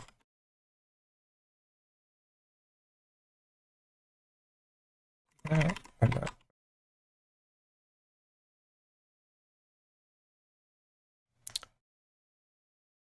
What does this generate? Prime opportunity to use the ternary operator. I am what's the opposite of a fan? I have a great deal of dislike for the ternary operator. All right, because I'd almost pull this into a method, but we'll make sure our tests pass. You do great. Yeah, that's what is sort of what I was thinking too. Is that's probably a method. Yeah, it's basically. I mean, that's the method that create iterator or iterator for response. It's different than that. This is where we are basically disambiguating the responses, right? Mm-hmm. The response can be either single or multiple. We are normalizing response type or something like that. Normalize configured response.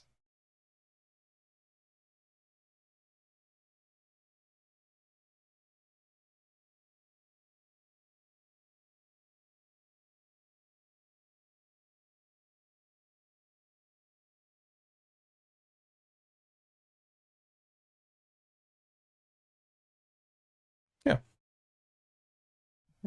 Oops. And then, although I think comments are a sign of poor quality code, I actually would probably put a comment on line 99 that on line 97, I would say finite list of responses and then infinite list of responses. Mm-hmm. We could do that with multiple private methods, but I don't know that that would add a lot of value.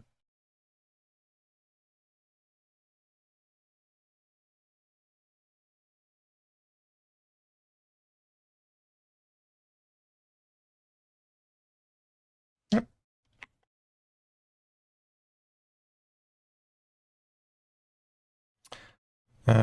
So we're saying this is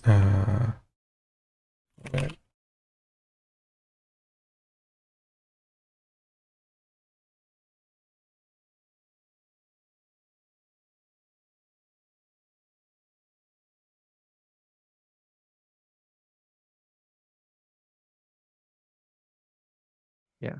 And let's say finite list of different configured responses or just different responses.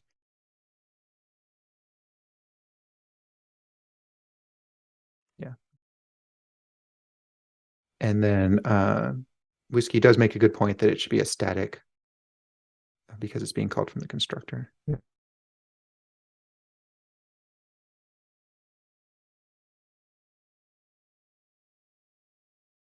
And we could do the early return now. Right.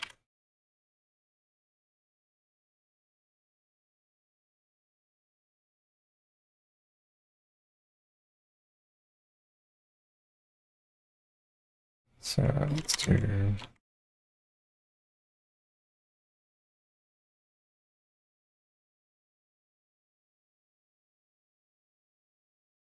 There we go.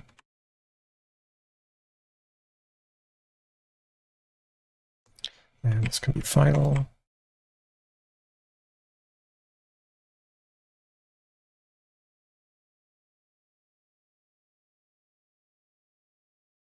I think that's super clean. I really like that. So she says, see, not being smart, I just called that make iterator. That would probably be the first thing I would do is create iterator and then think about what's the abstraction after that. Yeah, this is much nicer. So thanks to Suichi for mentioning that. One of the things I was thinking of is instead of an iterator using a stream, but 6 of one, half dozen of the other. This is actually quite nice. Yeah, it is. Either way, we're either turning the stream into an iterator or we're turning this iterator into a stream, right? Or the list into a stream. I think this is good enough. I'd probably fiddle with it more if we weren't on stream, speaking of streams. But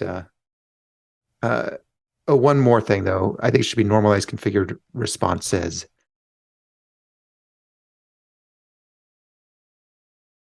Oops. That's not what I wrote. No, I think you got it.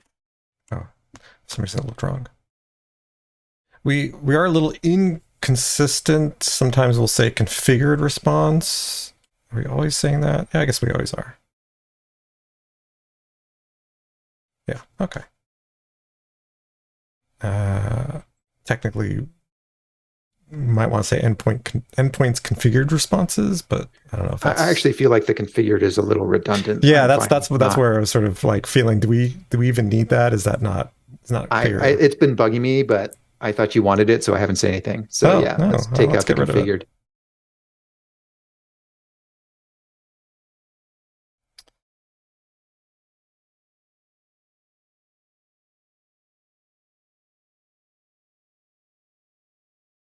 So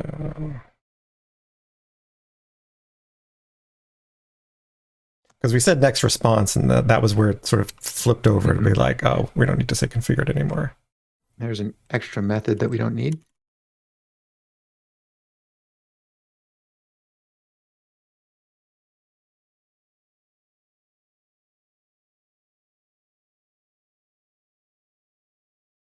And right, we don't need this anymore. Look at that.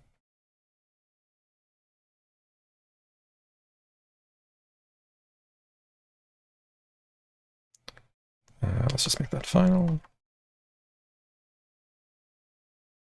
Dota's hit the nail on the head. I'm not going to say any more than that.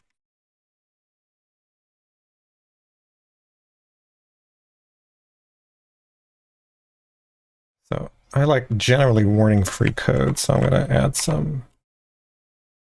What warnings are we getting? I didn't see it. Oh, just because we are casting stuff, and it's technically an unchecked cast.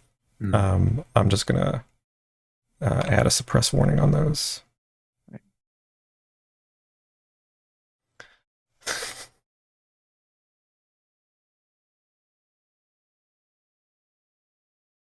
Yeah. All right. All right. Sure, test will pass. Let's check this in. Yeah. And then it's a little early for a break, but I think it's a good spot to take a pause. And then when we come back, I think post is what we have left to do. Right. I think we've done everything for Git at this point. Am I missing anything? I don't think, nothing I know of offhand. Yeah, I'll play with the suppress stuff. So, any thoughts about comment, or is it just more? We convert standardized or normalized. Yeah, normalize configured responses in to be iterators, to all be iterators. Yeah, that's a very nice.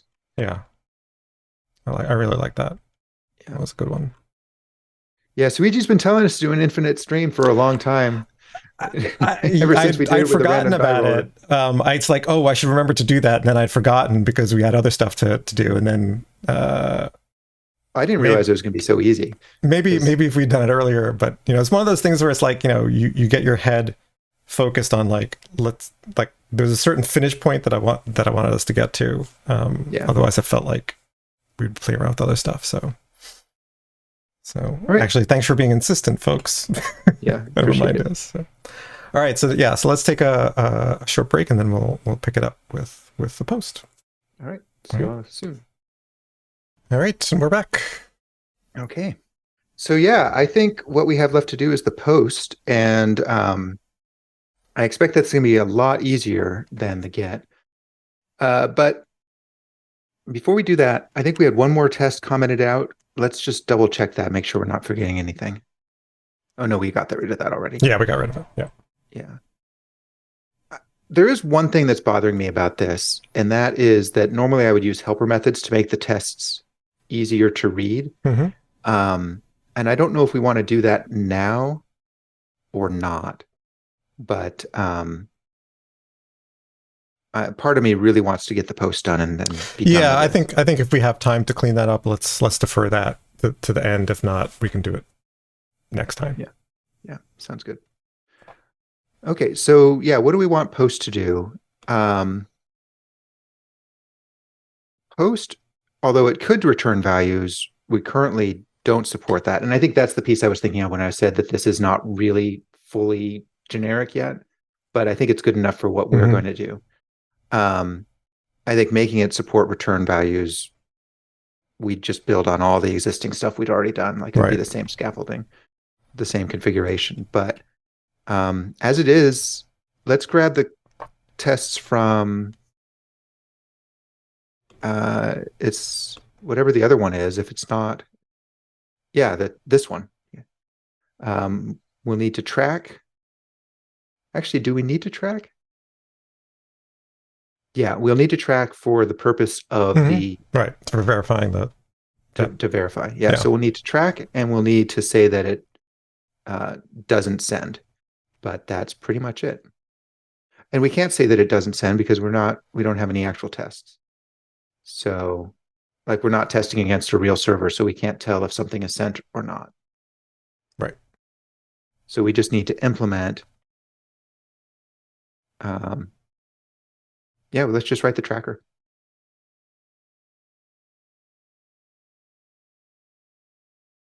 So I just closed those. No, shouldn't need that. No, I just wanted. we shouldn't need to edit it. Yeah, no, I was just reminding myself what's there. Okay. Yep. All right. I think what we're going to want to steal from is actually our previous implementation of HttpScoreCategoryNotifier. Let's do this. Let's grab the test on line 25. Okay, yeah, I know what I want to do.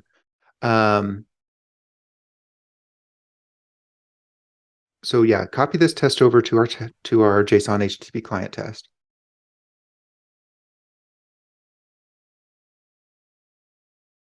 I'm gonna put it below here. Okay. And yes, Luigi, I agree. The tracker class we made is truly generic, and I think could be made into a library and used in any project. I kind of like it. I almost want to use it in my JavaScript code because it's a little cleaner than using the JavaScript events. But because events are such a sort of standard part of the way Node.js works, I ended up not doing that. But I really I did steal some of the language we used. Like I had it mine used to say consume, and now I used clear and stop instead of on and off. So what we want to do here is we want to track how the JSON HTTP client communicates with the outside world. Right. And that's a little different than what we did with HttpScoreCategoryNotifier, in that we want to actually record any request we make to the outside world that we otherwise can't observe, which means that we're going to want to know get and post. So we're going to want to say gets are tracked, and we want to say posts are tracked. Now, there's a design decision to be made here. There's three choices. One choice is to have a method called track gets and a method called track posts. Another choice is to have a method called track requests, which gives us both gets and posts. Right. And a third choice is to do all three, track gets, track posts, and track requests. My inclination is to just do track requests. That was my gut feeling for my uneducated gut feeling.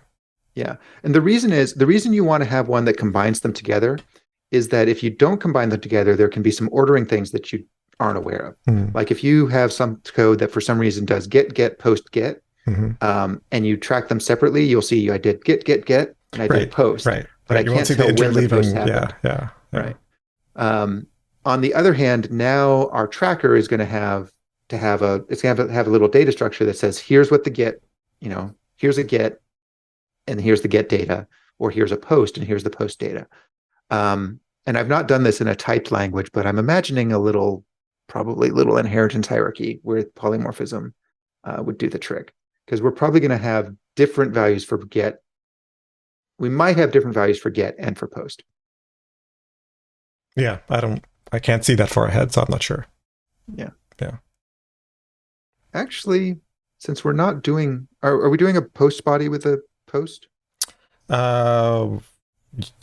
Yes. We are. We're doing in fact, we're doing an entity. We don't know Yeah. what kind of thing it's going to be. Yeah. Yeah. So we're going to have, so since Gint doesn't have a body, for get, we're just going to say this is the URL that we got. For post, we're going to say this is the URL we posted to, and here's the post body. We could do that either with separate tracking types. We could say a tracked get and a tracked post, or we could just leave the body as null in the get case. I kind of feel like keeping them consistent, where I'm fine with the get body being null.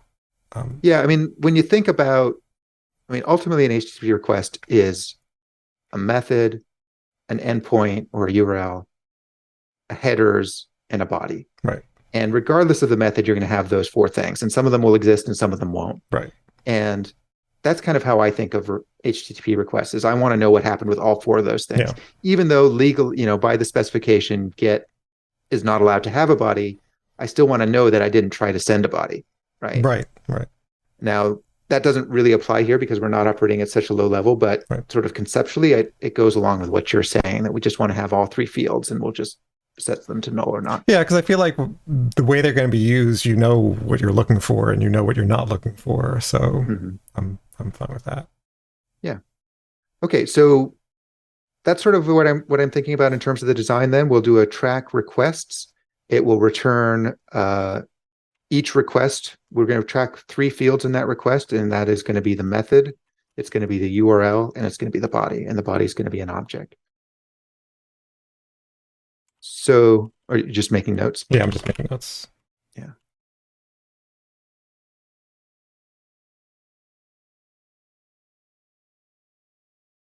Something like that?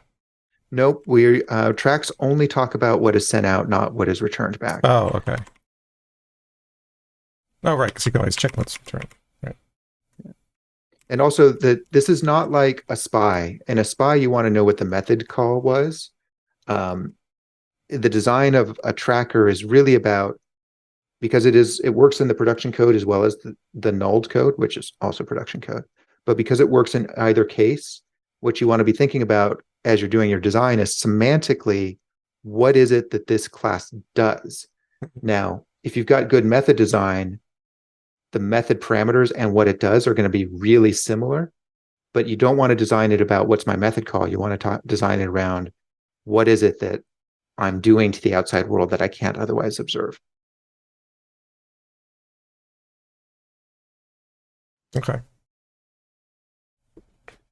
So I think the name of this test is, well, again, we have a choice here. We could do it all in one test where we do a get and a post, and then we see that we get both of them back. Or we could do gets and we could do posts separately. I'm kind of inclined to say let's just do them both in one test and see both come back. Yeah, we can always incrementally ratchet the test up. I'm fine with that. Yeah. So yeah, I think it's just requests are tracked.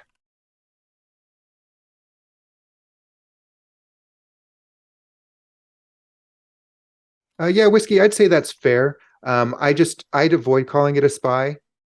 So Whiskey said, is it fair to call it something like a state-based SPY? I avoid calling it a SPY because that has a lot of baggage for folks. Yeah. And I don't want them to assume something that's not true. Yeah. Lots of these words have such baggage that oh yeah, it's like gotta continually come up with new ones. And then over in my Discord, people are just talking about what do I do when somebody uses the word refactoring and they're not using it the way that I use it? Like, what do we do in that case? Like simple little words like test and refactoring, they mean massively different things to people these days, and it drives me a little bit crazy. There's some where I will be like, no, if you're going to do refactoring, this is the definition. Otherwise, you're just changing code.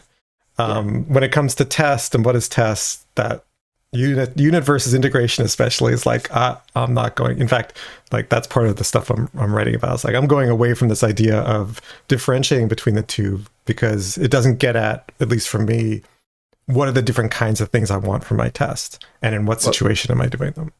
That's why in the Testing Without Mocks article, I don't use the word unit test, the phrase unit test. Yeah. Like I say, we've got social tests, we've got state-based tests, we've got interaction tests, we've got, boom, boom, boom, narrow test, broad test, but I never say unit test except as a way of helping to define what a narrow test is. Right. Because unit test has become meaningless now. It's totally meaningless. Bringing so much baggage to it. Yeah, it basically has become a synonym for just test. So yeah. Well, and some people think unit test means that it has to be an interaction-based test that doesn't run any code than other than what's other test.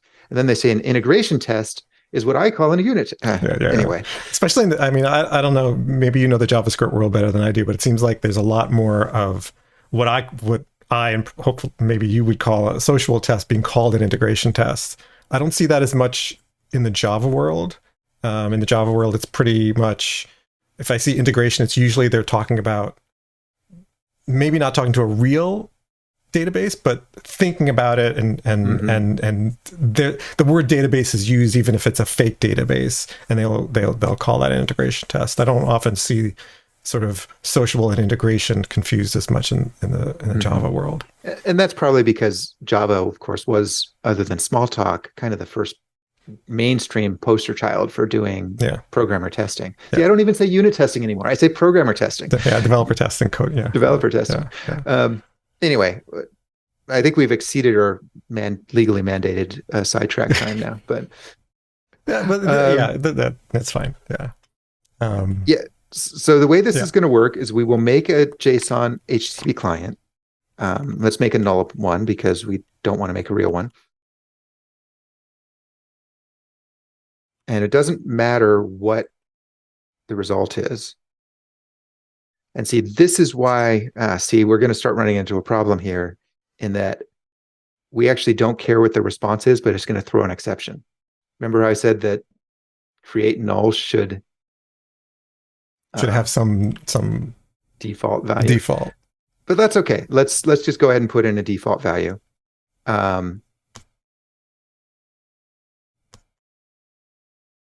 We can this is exactly where it's like, ugh, all right, let me just copy, like copying and pasting this, like, ugh, really? Okay. Yeah. Well, that's not the one we want. Grab the one from the very, very top test. Oh, the unconfigured. So not that one. That one's the exception. This one. Yeah.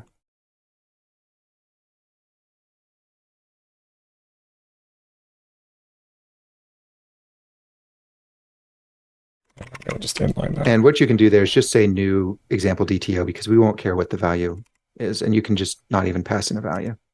Yeah, exactly. And I would just say /endpoint because the configuration isn't what's important here. And then we're going to track that.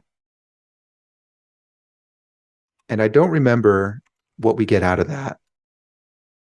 You'll have to look at the notifier to see how that works.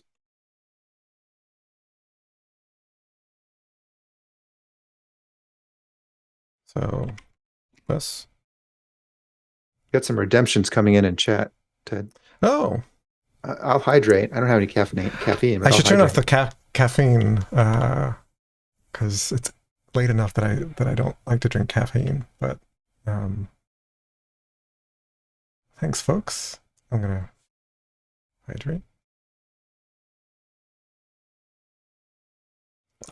You get your money back for the caffeinates, since I don't want to take points away from you. Pause that. All right.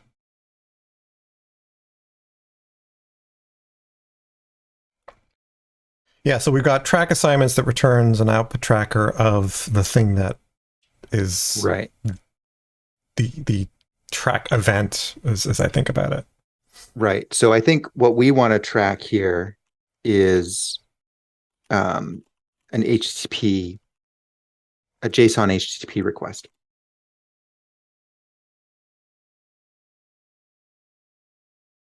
Oops.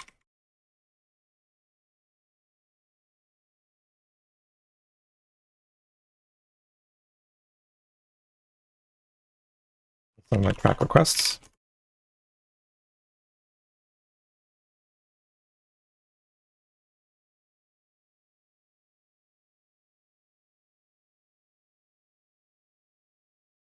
All right, let's comment out the rest of this test just so it doesn't trip us up.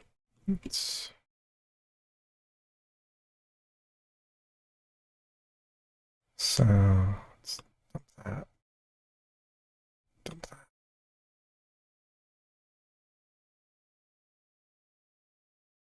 So we're going to track requests. Mm-hmm. And let's create this thing. The one as an inner. I don't think we can have it as an inner because well, how did we do it for the notifier? I think we just had it as a... Yeah, it was a top level thing. Okay. Mm-hmm. And I think that's just so that the type declarations don't get ugly. Yeah. So let's go create that.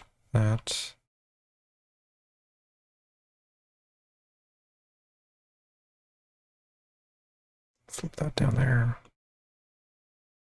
Did we have it actually as a separate file then?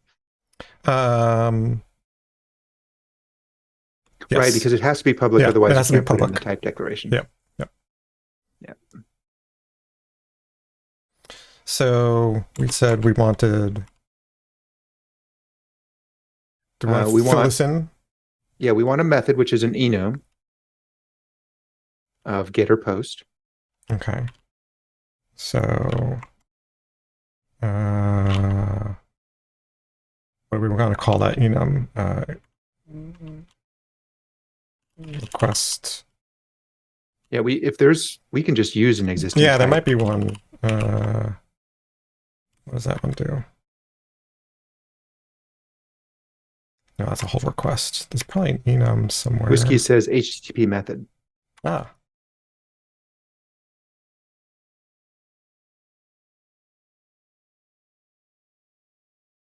Oops. So what has that got? Yep, that's what we want. Thank you. And we want... Do you want a string for the URL? Yeah, is this going to be this? So. Is this going to be the? This is going to be basically what ends up being interpolated, right? This is the final. Yeah, this is going to be the interpolated request, and actually,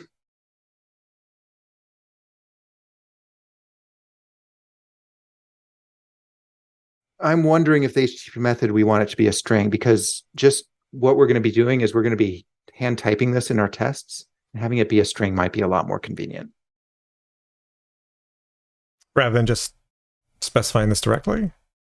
Yeah, because in our tests, we're going to be... go ahead and look at the HttpScoreCategoryNotifier tests.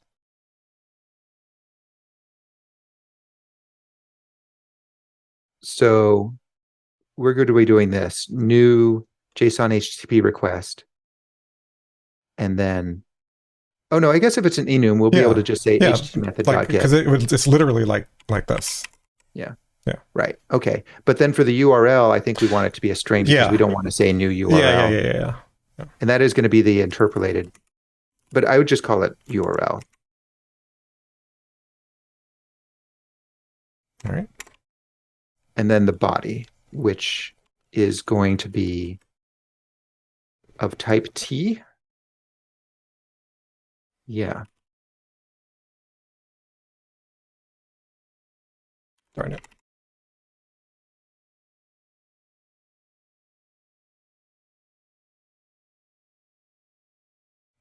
So this... I'm not sure what this is yet. Okay. And we'll need a constructor.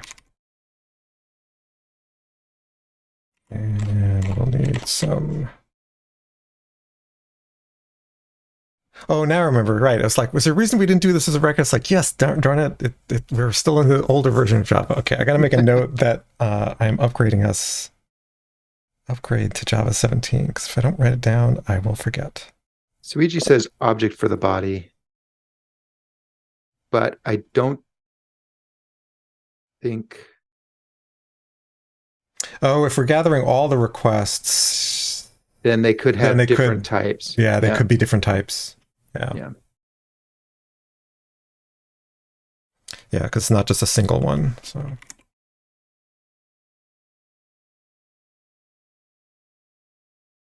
Okay. Okay. Can you auto-generate the immutable value type? So I'm gonna generate getters, but then I'm gonna rename them.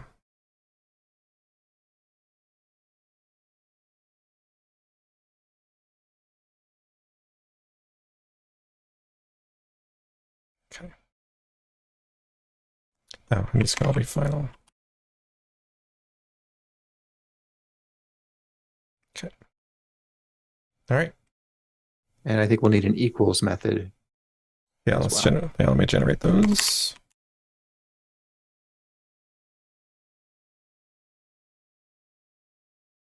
Body might be null.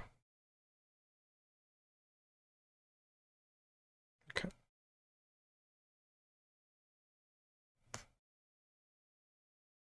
And let's just generate a toString completion. The reason I think we might need to have this be an object DOTA is because the tracker, I think, is going to care about the type, and the tracker could have multiple different types.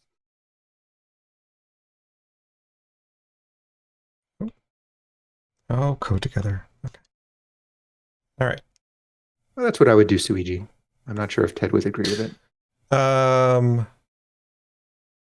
Yeah, public final fields, even though I would be fine with it. People get really pissed off. People get upset, and for me, once we upgrade to Java 17, these become records, and then actually public final fields are actually annoying. So this is actually, so the naming conventions that I'm using here are my preferred ones, as well as the ones that the records will automatically generate without the pointless get prefix. Okay, so all this should work. Because we haven't really done anything. We haven't done anything, so by definition it works. So let's go ahead and post to, or do a get, because we don't have the post yet, and then make an assertion. And so we're going to get endpoint. Our response type is example DTO class. And we've got none of those. Okay. And hold on. We don't care about this. We're just tracking it. So yeah. Yeah, I actually think we do want, well, we'll do that second, but we're going to want to sort of incrementally build this test out to include parameters so that we see that it interpolates properly. Yeah, but we'll get there. And so we want to then assert that tracker output contains exactly. I just wrote up a cheat sheet for this because, like, exactly in order, exactly in any order, only once. I saw your Mastodon post on that. Yeah. So we want contains exactly, and this is we want a list of contains exactly just values. Yeah. So it's just new. Just needs to be request. The method is get. The URL is endpoint. And that's it, right? And so we probably want an overloaded constructor where bodies, we don't have to pass in null literally. So let's do that. Yeah. So create a new constructor, takes the method and the URL. It basically just does it this. Yes. Let's go to the warnings first. Would you just call the other constructor? Yeah, I was hoping there was a. I was hoping your IntelliJ would write that for me, but I didn't see the option offhand. Okay. So Luigi says we could have a get and post static factory method too. Yeah, that's. I was thinking that generate a method to do that. But I see that as refactoring to improve the experience. So yeah, improve the DX. The DX, yes. All right. This will have something that will fail. Mm-hmm. I guess I can close this now. So let me switch back to. We actually haven't run all the tests in a while, but luckily that's the only one that fails. Great. Mm-hmm. We haven't really done anything since last Yeah, time. I wasn't expecting it, but you never know. Oh, I guess you'd been running tests, but only I was only running the JSON HTTP. So got it. Yeah. Okay. So implementing this should be really easy. We just need to add the output tracker and emit to it when we do the get. So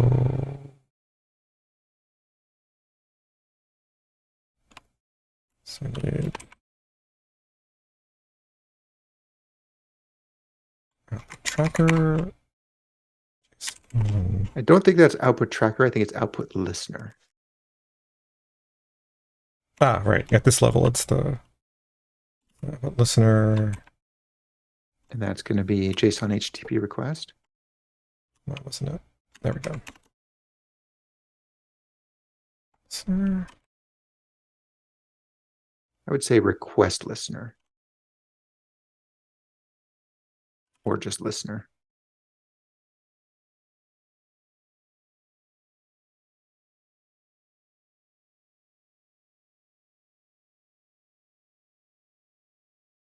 Yeah, I'm fine with listener.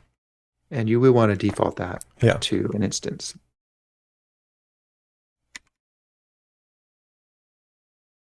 Okay.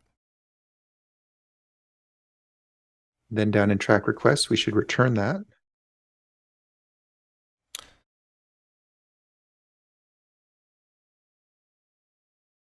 Right. And that should now fail in a better way.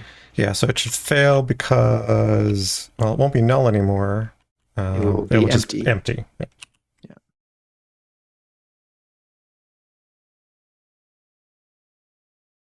Yep. Okay. Didn't have it. Yep. Yep. So now we can go into here, right? Mm-hmm.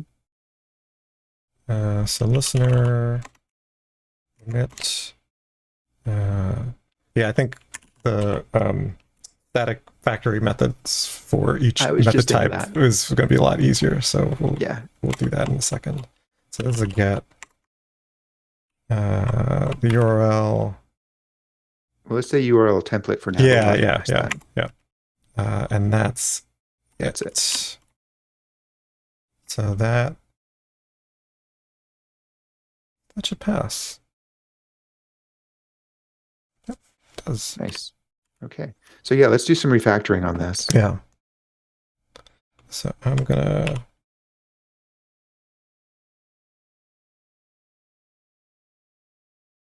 so we'd like to create static factory methods. Let's do that.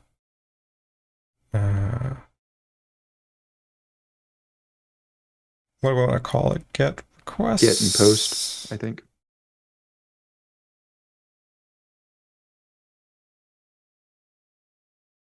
Let's try I that. think just get JSON HTTP request dot get, or maybe create get, but yeah, I don't like just having a get because get is an overloaded term. And it's a verb, so yeah. We'll say create get. And declare it static. Or forget. I guess that could be confusing. But I will do that. Like I'll say from int or for thing. Yeah, I usually put the whatever that part of speech is, like get for this template or post for this thing, so it sort of reads that way. Yeah. We could do get for. Yeah, I don't love that. I'd rather have create get. And then we'll take this, then we can use the move instance method and move it over to our JSON HTTP request. Okay. So now this is what it looks like. Yeah. And then we can do. Yeah, Whiskey, I kind of am inclined to agree with you.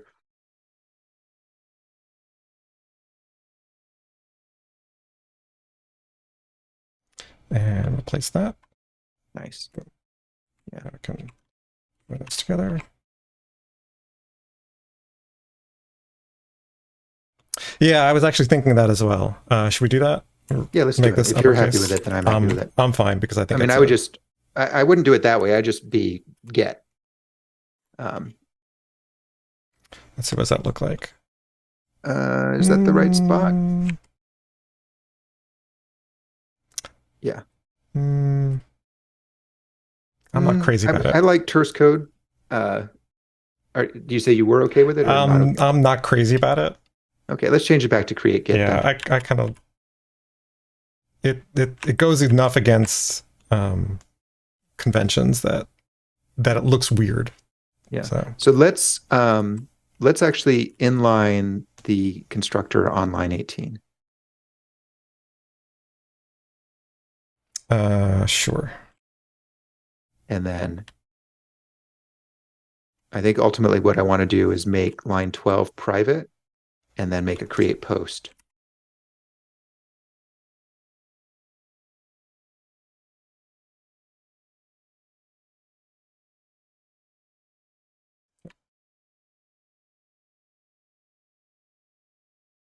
Yeah, I don't know. Some people like static imports. I actually actively dislike static imports because I think it's for two reasons. One is because it annoys me that sometimes code gets copied and if you don't have the import, you actually don't know where it comes from. So I actually almost actively go against this, which is why I have a deep hatred for Hamcrest, which uses a lot, and Mockito similarly uses a lot of these static methods to make code readable, and I think it's just horrible from it makes it nice to read until you actually need to figure out what it's doing, and from the writing, it's awful. I have standard Magic Framework rant number 13 that I can insert here for exactly what you're talking about. Yeah, because I rely on autocomplete, and those are undiscoverable. Was one of the things I love about a search is, yes, it's a little wordy, but you can discover contains exactly because it knows the type of the thing you're asserting.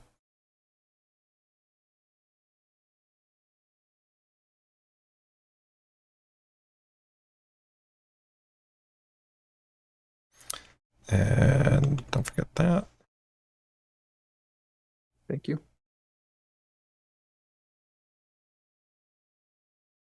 Okay. Yep. Let's write the post. Yep. Which will force us to write the post as well.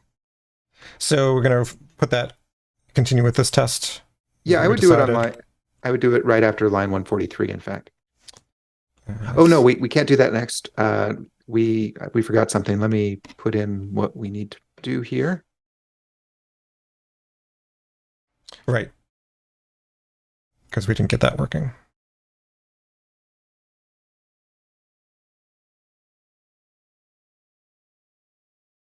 Oh, I did that wrong.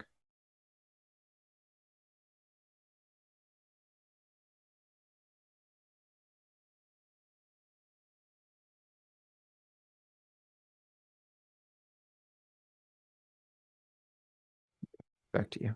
Okay. So this will now fail because we're not interpolating the URL.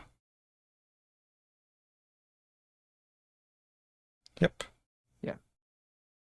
Yeah. So I'm thinking we already have this code to do the interpolation. I think we should factor it out into a helper method. So let's see. That's over. Let's close that. So where do we need it? We need it in. We need it right now. It's in that stub. Yeah. class. So I'm just wondering where do we want to move it to? Do we want to just move it to this level? Yeah, I think the outer class is the right place for it. Okay. So where do we have that? Here he is. Yeah, now I feel even better about having that call at that level of the method. Interpolate URL.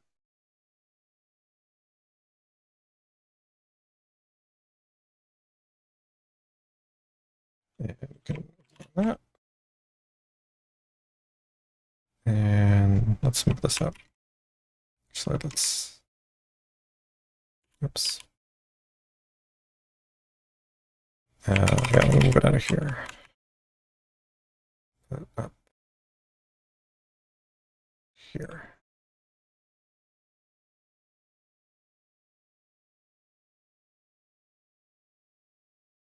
That'll still fail because I didn't use it yet. Okay, so now we want to use it over here. Except, yeah, go ahead. So it's going to be interpolate URI variables.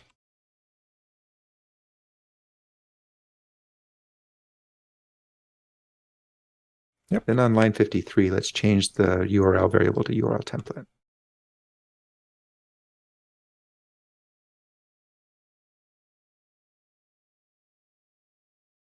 Yeah, I think we're good then. All right.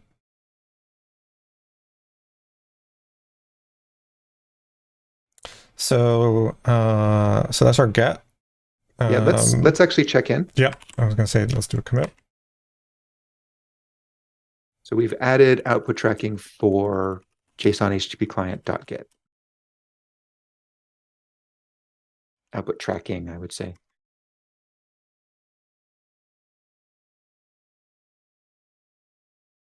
Is that okay? Yeah. Yep.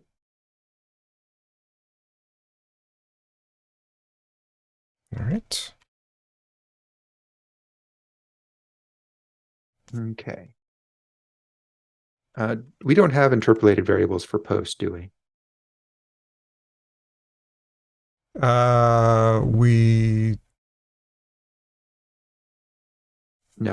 Post just has URL and request type. Yeah. I mean, you could, but I haven't needed to, so our sort of use of it is not. Yeah. That makes sense. Okay, so let's do JSON-HttpClient.post.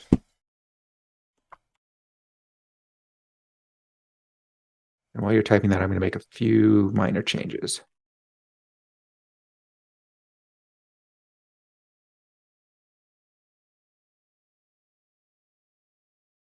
So for post, we want just the endpoint and the body. Yeah, and this one we do care about. We're going to want it to be a separate variable, I think.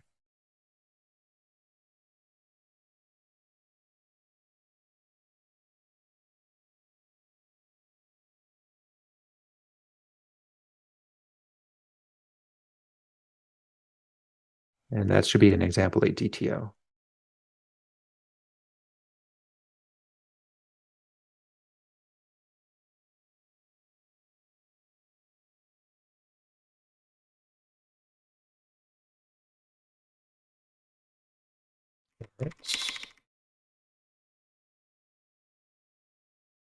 Should I inline it here? I'm sorry? Yeah, because we're going to need to assert on it. Oh, right. Okay. So the method. We actually already have the variable or the method. But I think there's an error in the method signature that we created on line 62. Yeah, this is not request type. This is the body. It's request body. Yeah.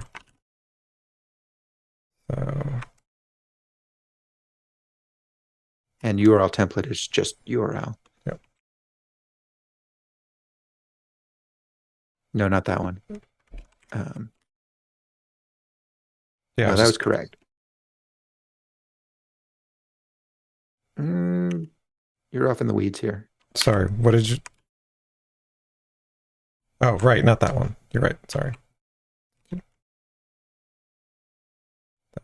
And this is request. And maybe just body.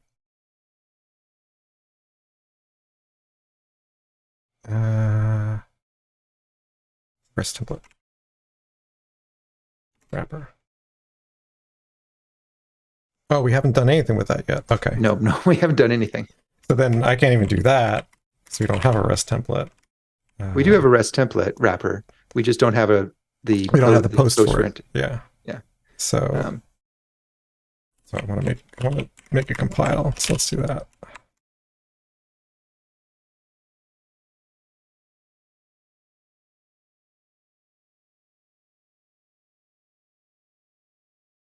No, you were right before. This should be, oh yeah, I guess that will compile.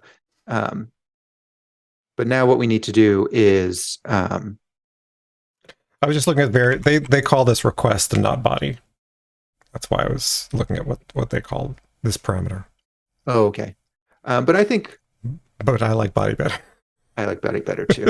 it makes it a little more obvious. Yeah. I mean, if you want to be super explicit, you could say body to convert to JSON, but I think body's good enough. So yeah, now what we need to do, we do want to use the actual REST template wrapper. Are tests still passing? They should be. I don't know what the post is going to do. Yeah. Oh, right. It'll try to hit that endpoint, which does not exist. Yeah. So yeah, we need to change that back to REST template wrapper, and then we need to modify our REST template wrapper to have post for entity. Yep. And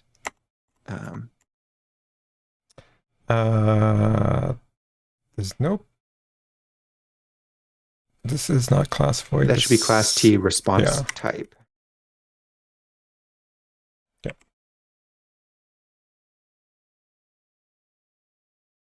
And we should say, rather than body here, we should match the other signature exactly. So. Yep. So URL request response type. URL request response type. Yep. Yeah. And then we can implement that in the real response entity.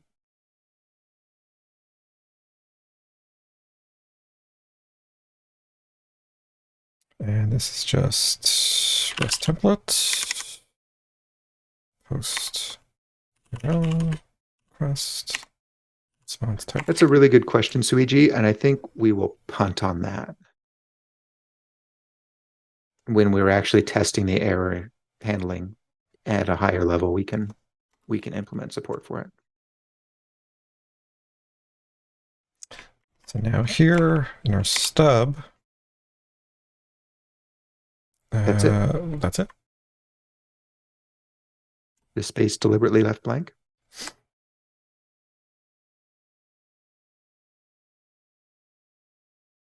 Yeah.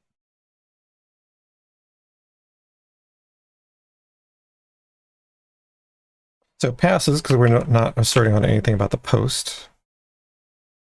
So do we now want to assert on the post? We don't need to do a separate assertion. It will be part of the tracker output. So, right. So we want it to be here with a post. That is our post endpoint. And the body. And the body.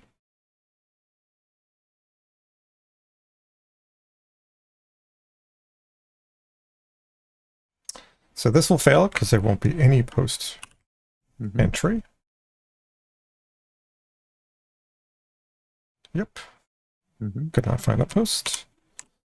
And so that means here in our post, we emit our HTTP request, create post, URL, although we don't need to interpolate in this case. And object body. Yeah. And do me a favor, I would like the post to be right next to the get. In the test? No. Oh, sorry. In the production method. Yeah. I was going to clean that up. Yeah. And when you do that, I want to point something out.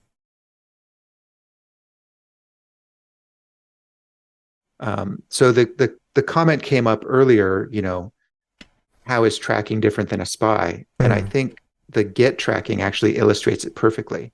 If you're doing a spy on the get, you would see that we called it with URL template, converted response type, and all the variables. But in the tracker, we see the actual URL that was called. Mm-hmm. And those are the sort of subtle differences you see between state-based tests and interaction-based tests. Mm-hmm. State-based tests are really about the state of the system. So what's the real behavior, not just what functions are being called. Right. And it doesn't come up often. Like for the post, the tracking we're doing is exactly the same as the method parameters. Mm-hmm. And so when you see something like that, you're like, well, this is just a complicated way of doing a SPI. But it's not. Right. It is converting it from the method parameters to what was really relevant. It doesn't happen every time, but when it does, it makes your tests easier to read, in addition to the other benefits of state-based sociable testing, like having real code that you're working against. Yep. Awesome. Yeah, I think we're done. I think you can delete the other test stuff. Yep.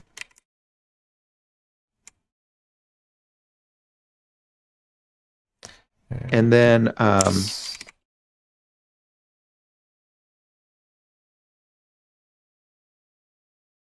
there is, so Suiji raised the point. I think we should check this in. Yep. Yeah, I like that. Suiji, so what we did was we did it for post requests. Same thing. Suiji raised the point, do we want the null version to throw exceptions? And to properly use this for testing higher level infrastructure wrappers, we are going to want that. We've only got about 20 minutes left. Well, a little less than that, more like 15 minutes. Yeah. But I think we could do it. And the way I would do that is, did we ever support throwing exceptions from our request tracker? I don't know. I don't think we did. No, not from our output tracker, from our configured request configuration. No, we didn't. No. Okay. We only had configured response. We only had a single response or a list of responses. We did not further delineate if we want an exception to be thrown. But we could do that. No, I think let's stop here. Okay. Because what we have here is now sufficient to use this inside of our other classes. And down the road, we're probably going to want to put in air handling, like when we sort of bulletproof your yacht code a little bit more. But I think that's something we can do after. I mean, we could do that next, but I think it might be more interesting to sort of let this run all the way through, all the way out to your controllers and see what happens when you're using Nullables all the way through your system. And then from that point, once we have that working, we can say, now let's see what kind of power we have in terms of air handling and stuff like that. Right. And then when we do that, we'll just sort of trace back through and get the errors in, and it's actually pretty easy to retrofit that back in. I think in 10 minutes we can convert one of your existing wrappers, like HttpScoreCategoryNotifier, to use this new HttpClient. And I think it would be cool if we could do that in the time we've got. Let's go for it. So we'll need to look at the tests. So how does this work right now? We're creating a null, tracking assignments. Okay, so this is cool. You remember how when we switched from using stubs and mocks in your code, and we had to like refactor all the calls and all the tests to make that work? Well, with the sociable state-based tests, when you change the implementation, you don't change any tests. Right. So we can actually modify the implementation of HttpScoreCategoryNotifier to use the new HttpClient. Fingers crossed, without breaking any tests. Yeah. And that's really cool, because this is the kind of, like, I've got Nullables throughout my system. I'm constantly doing these massive architectural refactorings. I'm just moving huge chunks around, but I'm not changing any behavior, and none of my tests break. And that is just incredibly powerful. And it's incredibly freeing too, being able to do all sorts of stuff. So Suiji mentions about exception about the URL being malformed. Yeah, I think that's still exception stuff that we could add later. Yeah, I mean, um,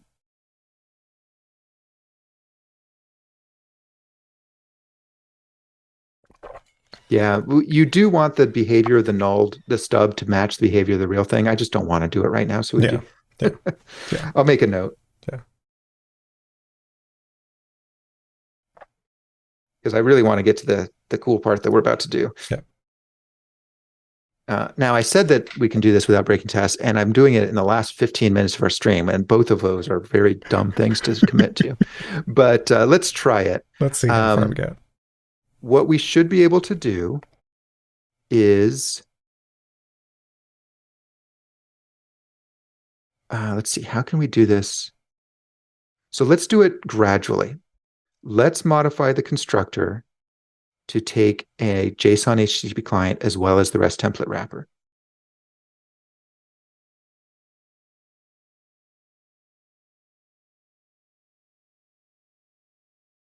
What are we gonna have as the default? It doesn't matter because it's going to be different for both. Okay. So for the create null, we're going to say JSON HTTP client.create null. Mm-hmm. Oops, forgot a comma. Great, no. And we will have to pass in. This is why my create null would return a 5, wouldn't throw an exception. Mm-hmm. But that's just not the way Spring works, because we don't actually care what's going on here. But we're going to have to pass in the URL and basically null. And that's going to be toString because it needs to be a string. So yes, it's going to be map. Will that convert to a string automatically? Yes, it will. I mean, we can force it just to be sure. I mean, if it will, then it will. And then null. We don't care what the response is.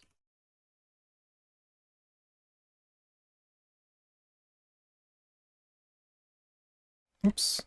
Whoa. Let's see. It's not happy about that null, is it? It's just basically saying it's gonna. Let me create this as the second parameter. That's fine. Oh, I see. That's what it's complaining about. Yeah. So here it's just complaining about the argument is annotated as not null, but we're passing a null. So right. That's just the map complaining that you shouldn't add nulls to your. Mm-hmm. We might actually want to change the signatures to say that can be null. The map is saying it shouldn't. The map is saying that you shouldn't pass in a null for a value. Yeah. Right. I mean, we could just pass in a string. Yeah, I was thinking it doesn't matter as long as it's some kind of object. So okay, so that's our create null. And so here we want this to be create with promise. And for that string, let's actually put in nulled HttpScoreCategoryNotifier.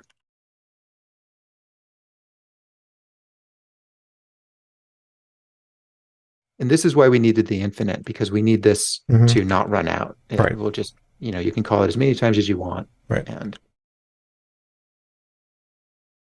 all actually, no, do we even? No, we don't need to specify that endpoint because it doesn't care. Like, it's not going to try to get anything back from it, is it? Right. I mean, yeah, so we can just say create null. We should be fine on that point. Like that. Okay. So that should still pass tests because we haven't changed anything. Yeah, we just fix this variable.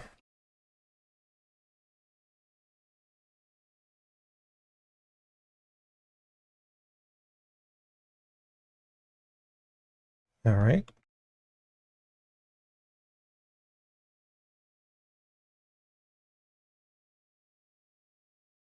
Okay. So now inside of role assigned, we should now be able to, and let's assign that to an instance variable. Yep.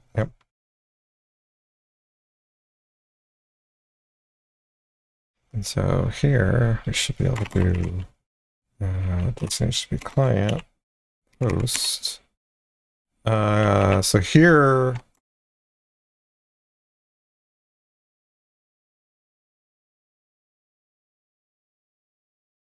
well, let's just say toString for now. We'll convert that later. Yeah. We might want to have it take a URI.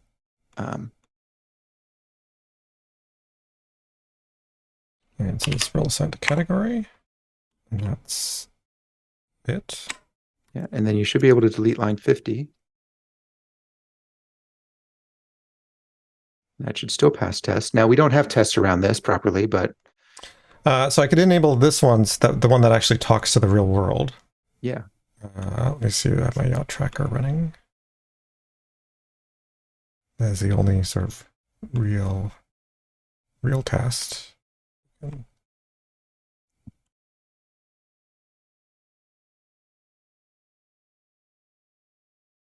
Appears to be working. Yep. Let's run the actual thing.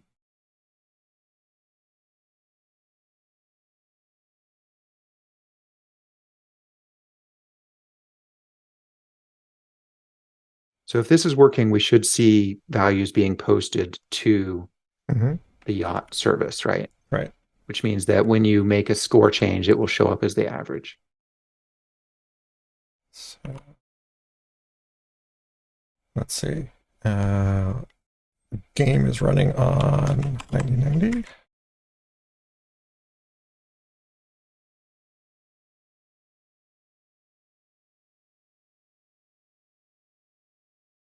So looks like it works. Score, yeah. And we should see, we went to 8080, we should see our roll. Yeah. Oh, and here's the one from the test. Right. Perfect. Awesome. Okay. So yeah, that works. And that's actually it. We're done. We just have to delete the old code. That's the refactoring. And we delete it.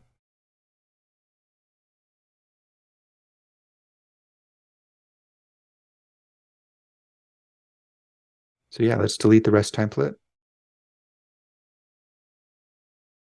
Not here, the field, I mean, and change the constructor parameters.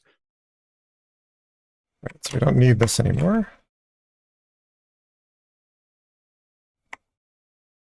And it's going to be final. And delete the parameter. Why does it think that it's not safe? It thinks it's not safe, so we'll just manually force it to remove it. I don't know why it thinks it's not safe.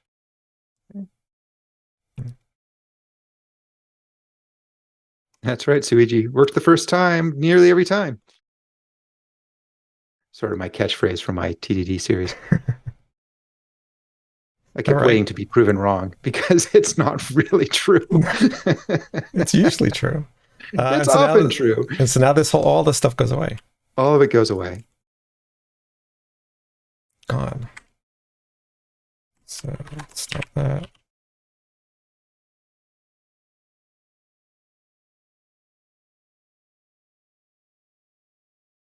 Bam. And all your tests still work. Yep. Including, the actual tests of this code of the, we should re-ignore that. Yeah. So here it is popping up. So let's go ahead and disable that. Yeah. Yeah. Cool. And this is the type of code, this is the level of code that you'll be working with for real.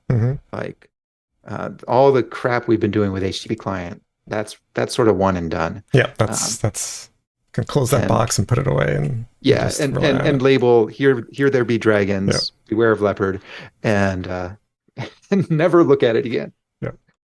But yeah. So I love this. I love that I can do these sort of big refactorings where I can change dependencies and collaborators and my tests don't break. Mm-hmm. And I love how simple the actual underlying code. Suiji, yeah, I think when we come back next time, what we're going to do is we'll put some proper tests around now we have the ability to put proper tests around HttpScoreCategoryNotifier. We can say that when you call role assigned, then it makes a post to this endpoint. And that's where we're going to use the tracker for. Mm-hmm. But and later on, when we want to support error handling, that's how we'll do it. But I don't think we have the time to do that today. Yeah, no. Yep. It wouldn't take us long, but would that be something we would add to this test, or would we put that as a separate test? It would. That's what we're going to replace your line 15 with. Oh, I see. Okay. Yeah. So this is going to be the test that this thing really works for real. Mm-hmm. Except, of course, we're not going to talk to the outside world. Okay. Got it. Yeah. Okay. Right, so that's cool. it. That was fun. Yeah. I'm really glad to finish HttpClient. I think there's still more work to do around error handling with HttpClient, but we can come back to that a lot later. Got the happy scenarios, which is what we need. All that matters as programmers. You code that, you post it in, you collect your bonus, you take an early lunch. Yep. So ship it. That's what real programmers do, right? Let ops handle the problem. Yeah, exactly. None of this stuff. So, what are your thoughts on this, having seen it now? I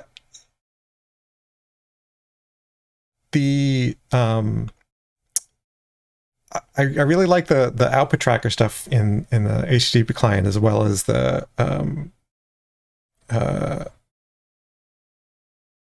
like that's really interesting to me. How we sort of have a different level of trackers.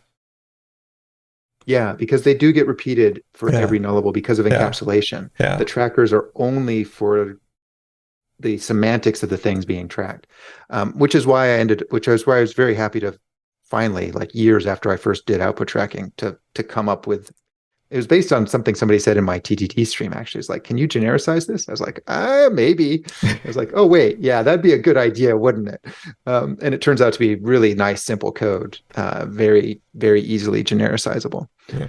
And this JSON HTTP client, this nullable client, once again sort of really matches sort of what I have been doing in certain places intuitively. Mm-hmm. Like I always think of, like, there's the output adapter, the thing that's talking to the outside world, and there's two pieces. There's broadly two pieces of it. There's the IO part that I want to squeeze down to nothing, mm-hmm. like null. And then there's the rest of the stuff that's doing all the stuff about what is the domain, all the semantics and all the conversions of things specifically for that. What am I actually sending? Where am I getting that from? And then the tiny what part, are the value types that we're converting? Yeah. And then the tiny part, which is just actually get it out, which is not always so tiny. Right. But it is something you put in a box, label exactly. aware of leopard, and then put away. Yeah. But having a box that is testable is super powerful. Like, not that we're testing the HTTP client stuff, but that we can use the HTTP client in our tests without having to set up a server. Yeah. We'll do that next time. Yeah. It won't take us long at all, and then we'll move on onto the adapter. Yeah. Yeah. Cool. All righty. Are we on next week? We are on next week if you're available. The following week we'll talk about, but next week we're definitely on. Okay. Well, cool. So I guess we'll see you all. Thanks for watching. Thanks for participating. Thanks everyone always appreciated. We love participating. We love when you help, especially. And if we miss something, don't hesitate to remind us again, because we sometimes miss stuff. So that's definitely appreciated. That's why I love doing this on stream rather than just recording, because it's really nice to see the participation. Yeah. So you're a great audience. Thank you very much. And yes, finally, Suiji can go to bed, and anybody in that time zone can go to bed. I'm surprised you're still awake. 3 Oh my a.m. god! now, Yeah, right? yeah. Thanks for watching. Yeah, Suiji. thanks for watching, and if you like it and so on, tell your friends, tell your colleagues. If they can't make it live, Jim's been great about putting up the recordings, so go find those. Yeah, jamesshore.com/s/nullables-livestream is the short link. And Nightbot just botted that out. So all right. All right. Thanks, folks.